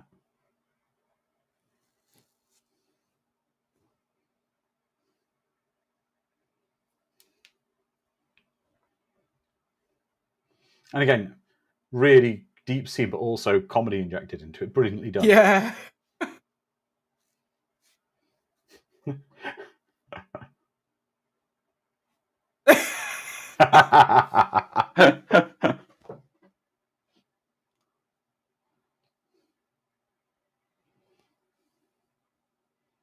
Such a roller coaster of emotions, that scene, isn't it? It's great. You feel the sorrow, then the joy, and then just warmth. You just feel love then.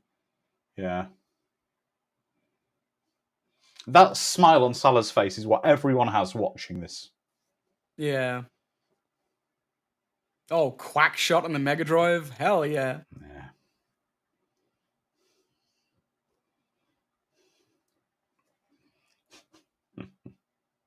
Indy's like, I could just do 5 minutes, please. Yeah. And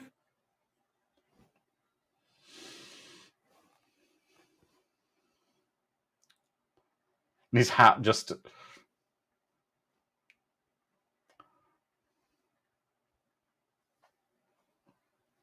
Swift shows some skin, Junior. We need to flag down a ride. Come on, pop your calves out. This is a lovely place to film. Yeah, it's gorgeous. There's loads of places in Vegas like this. Like, shortly, just outside of Vegas, everything's just desert, of course. What, Middle Eastern temples and canyons? Yeah, exactly, yeah. Ancient. Which is why more films should be filmed here in Vegas. Yes. Definitely not trying to get into the industry here in Vegas.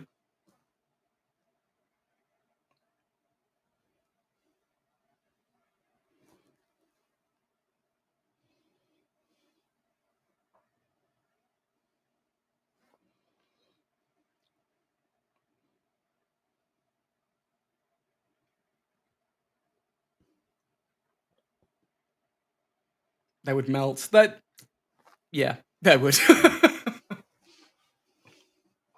Yeah, but Dom, inside that ancient structure they found now, if it was in Vegas, there'd been all-you-can-eat shrimp buffet inside. Exactly, it would be great. It'll be one of the best things to do off the strip. Yeah. Indy, bad shrimp. But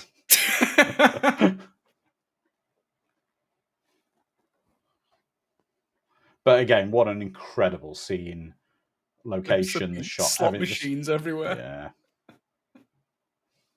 Enrich the one-armed temptress.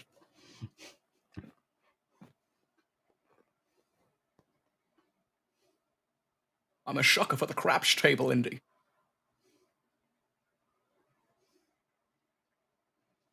This is weirdly giving me Alien vs. Predator vibes.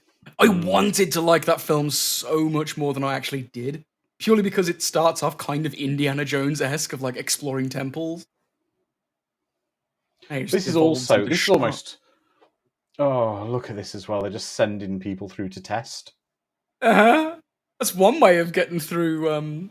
Yeah.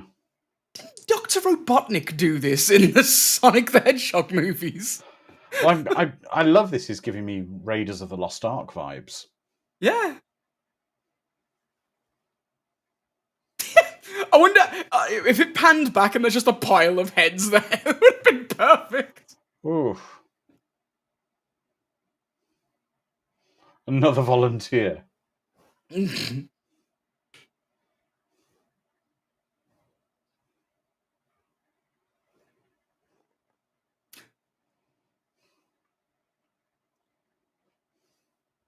not wrong there, Lizard Man.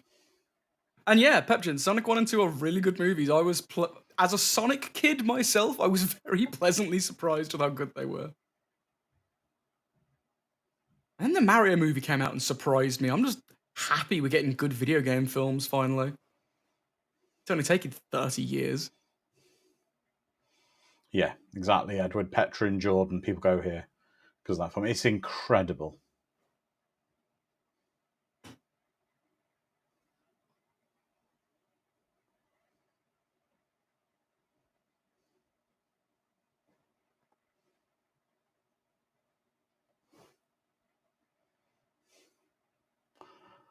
Mad Matt's saying, should they be sending in a succession of shorter volunteers? I think there doesn't seem to be a lot of learning from what's going on. Yeah. Can't help but feel I would maybe have sent 2 of them staggered slightly, so one could at least watch and report what happened or learn from the other in front of him. Just send him in immediately.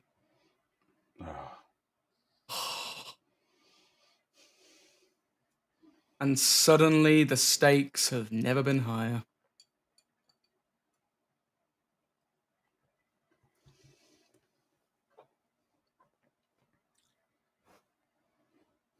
Yep, exactly. As a man, Donovan cements his place as an absolute dick.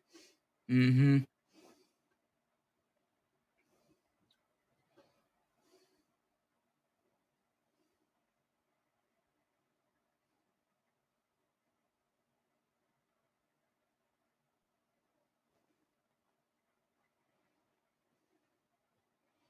We get a somber version of the Grail theme now.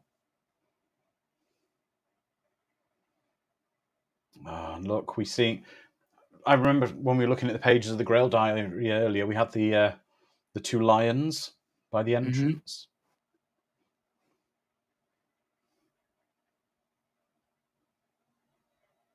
Soon he will be Gonovan. Oh gosh.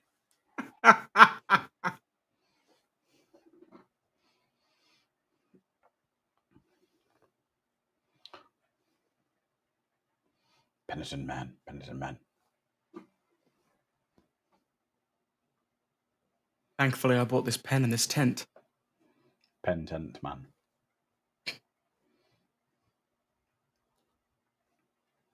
Look, if someone unyielded the puns, I couldn't sit back and not be punny myself.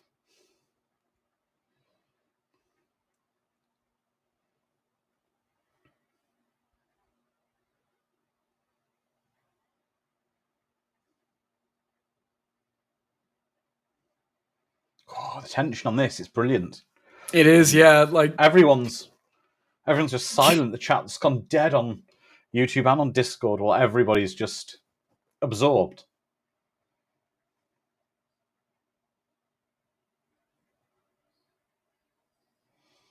Oof.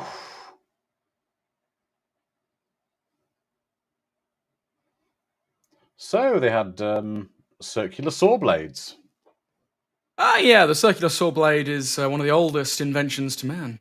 That's right.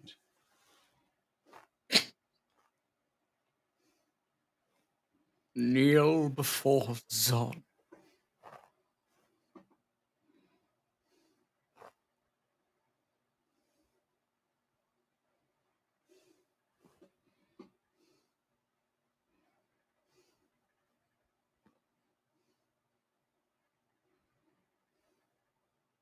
I think Pepchin said it best there. The pacing of this movie is better than perfect. Oh yeah, definitely, without a doubt. Now this is something that every kid my age learnt from this, and Yep. they were quoting it in our religious studies lessons at school that we used to do. Jehovah, but the name of Jehovah begins with I in Latin.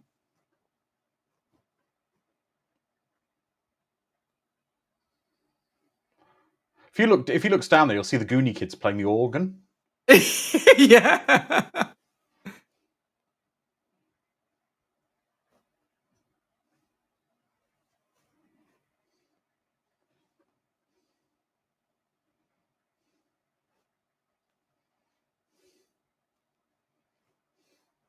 Mm-hmm.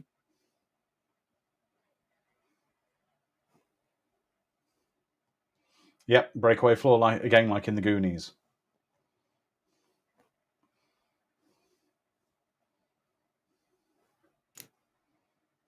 In one of my religious studies as a kid, I learned that another name for God besides Jehovah is like Elohim. I always thought that was such a cool fantasy name. I named a couple of my D&D characters after him. You're probably going to Helldom for that, you realise. Oh yeah, well, yeah. Several religions have already cast me into their hells.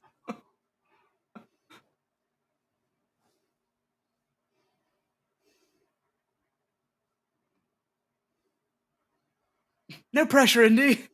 But your father's still shot and he's still dying. Your father's abdomen's leaking.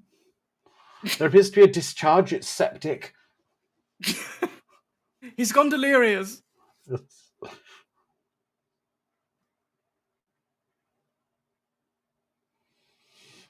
is a question for Dom over on YouTube, and I'm from Brian McMahon. Can anyone recommend an online place to start playing? I would heavily recommend going to one of several places. The D&D looking for group subreddit is fantastic. There are DMs and other players everywhere, daily, hourly, always posting up how they have games to play. But also there's a website called Roll20. That has a looking for group system as well. It's free to play on there as well. You don't need to pay for anything. And Roll20's looking for group system, again, daily, hourly, has loads of games with loads of DMs. Have fun. Great optical illusion there they used. Perfect. It's a glorious effect. Yeah. And if you don't believe you wouldn't be fooled by that kind of crazy effect, there's several like fun houses you can go to, even those spinning tunnel rooms, and your sense of direction and sense of space is just so messed with. Now, one of the things I'm a little bit sad about is on my recent trip, I went to the Indiana Jones shop and they'd ran out of Holy Grails because they actually had a replica available of the Holy Grail from this film.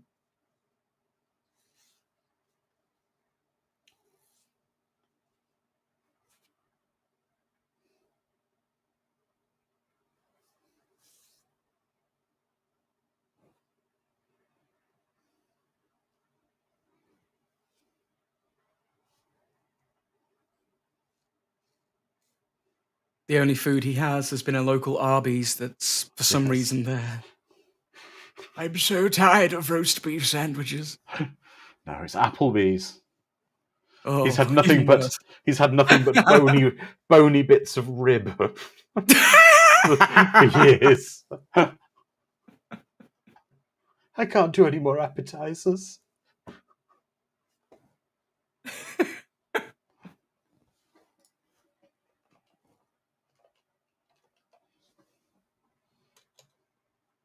Bring it on.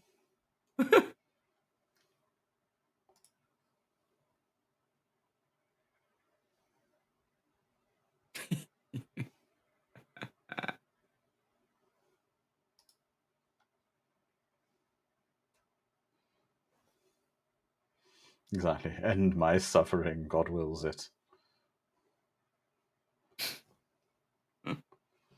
No, the problem is Phonic. Not that he ought to take out no crew was able to reach him. It's the fact that literally it was just nothing but endless appetizers. Yeah, and they sound good, but over 1,000 years, endless appetizers becomes torture. It's like immortality. Gets stale fast. Yeah. It's not the plate. No.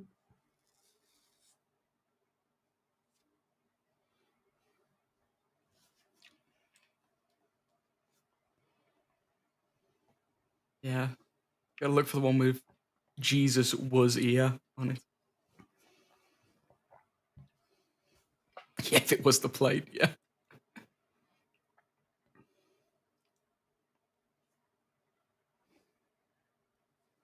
Exactly. Let's do a beer mug or a stein. Just a coffee cup. That's right. Yeah, they just find the Starbucks cup with Jesus written in pen on Yeah. it. And when he did the original order on the thing, it's like, Jesus. They got his name wrong. Is there a Jesus here?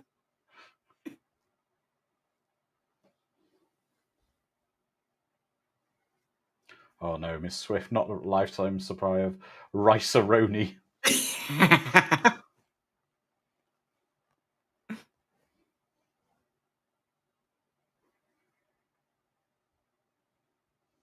Something's wrong. I can taste the parasites. Yes.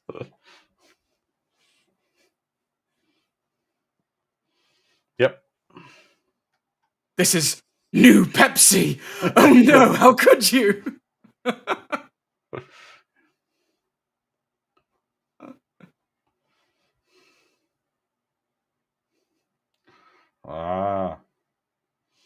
This is some Kinder trauma. It is proper. Yeah, it's Crystal Pepsi, sorry. Yep.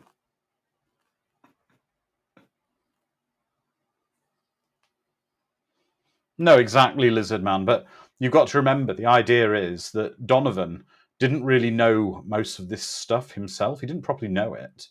Yeah. He was just manipulating the situation so he could take the power. He chose poorly. Okay, we'll have the wings and the tater tarts and the mozzarella sticks. You have chosen wisely. Can I get you anything to be drinking while this comes out the kitchen? Pick a Grail. Any Grail? We've got Mountain Dew Code Red.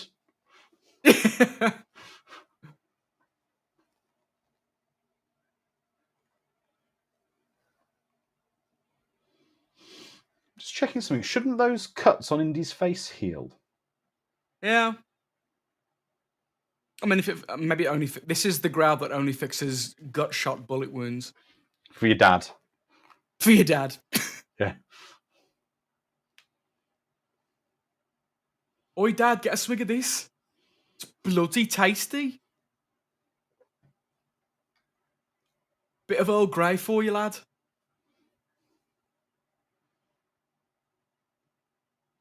Bit of Heineken Zero.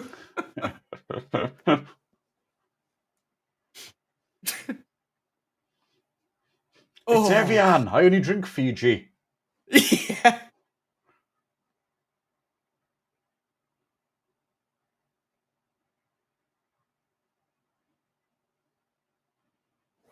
Bit of Stella. Get you on your feet in no time, lad. No, I think Lizard Man, the idea is it's that whole thing about putting boundaries on immortality.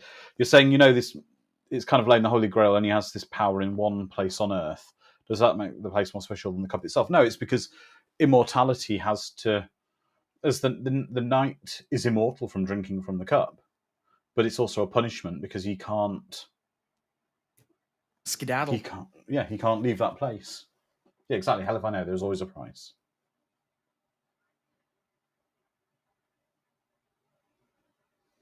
Thank you, Indy. I'm quite parched. Yep.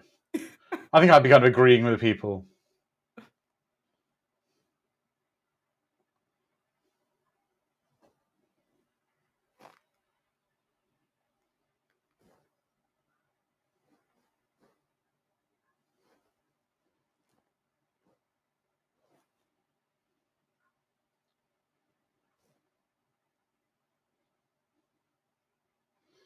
No, don't take it over the Holy Seal.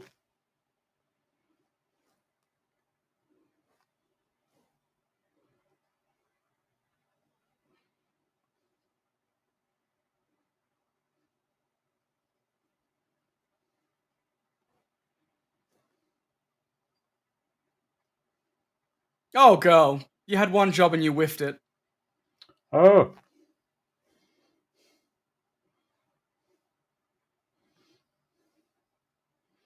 It's the fact, though, isn't it? It's the whole...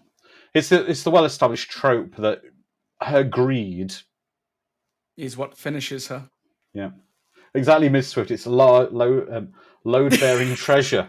They're going to get some cowboys in soon and be like, oh, yeah, that's a load-bearing treasure, that was. Exactly, this man. If only we had one of those grabby arms. Couldn't Indy have kind of whipped it off the shelf?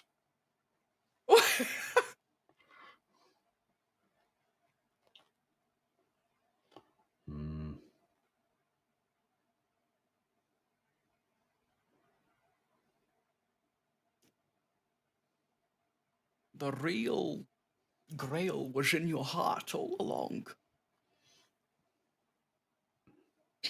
I've got my immortality now.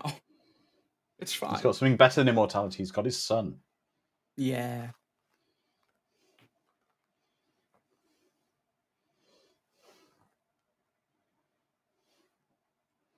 And the score. You ruined my house. You assholes ruined my house. Can I stay at your place? Yes. Would you like your leftovers boxing?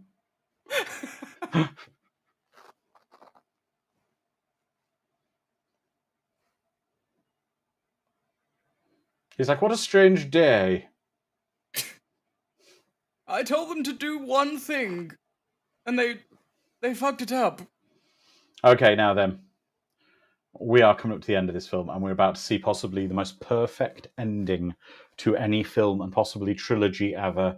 And I'm fine with people saying this is where Indiana Jones ended, and it ends in the most perfect way possible.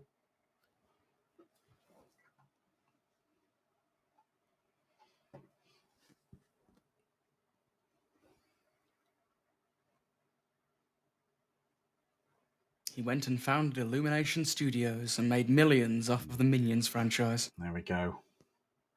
The score's starting to build. Mm-hmm.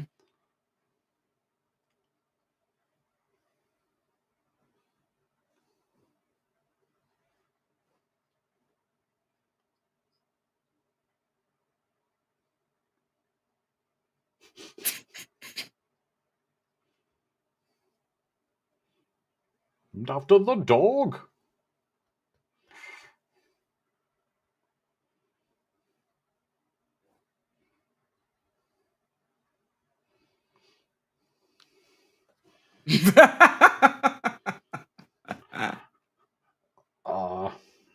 Goodbye, Marcus. Yep.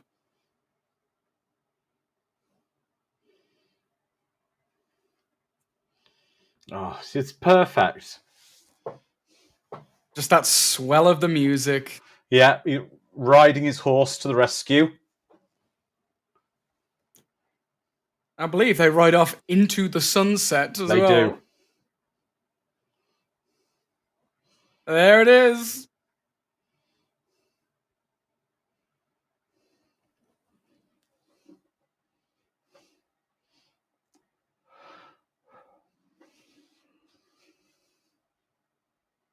Beautiful. Chef's kiss for that. Perfection. That is just incredible. That was so good. I loved every second of that film. That is one of my all-time favorites. The ending of it is just so good. I'll take comments off everybody. Dom, over to you. Perfect ending to a trilogy. It's such a grand finale. They shouldn't have made more. They didn't make more. True. Yeah. But that's the beauty, isn't it? You can just say the trilogy ended where it needed to. It ended here.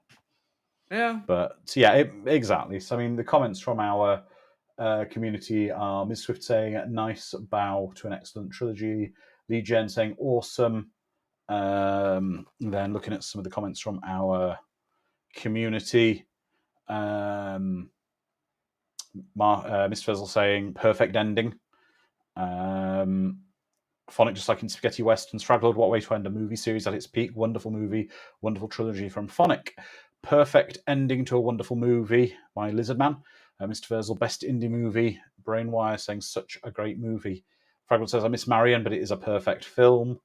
Yeah, Lizardman says the Indiana Jones movies will always hold a special place in my heart.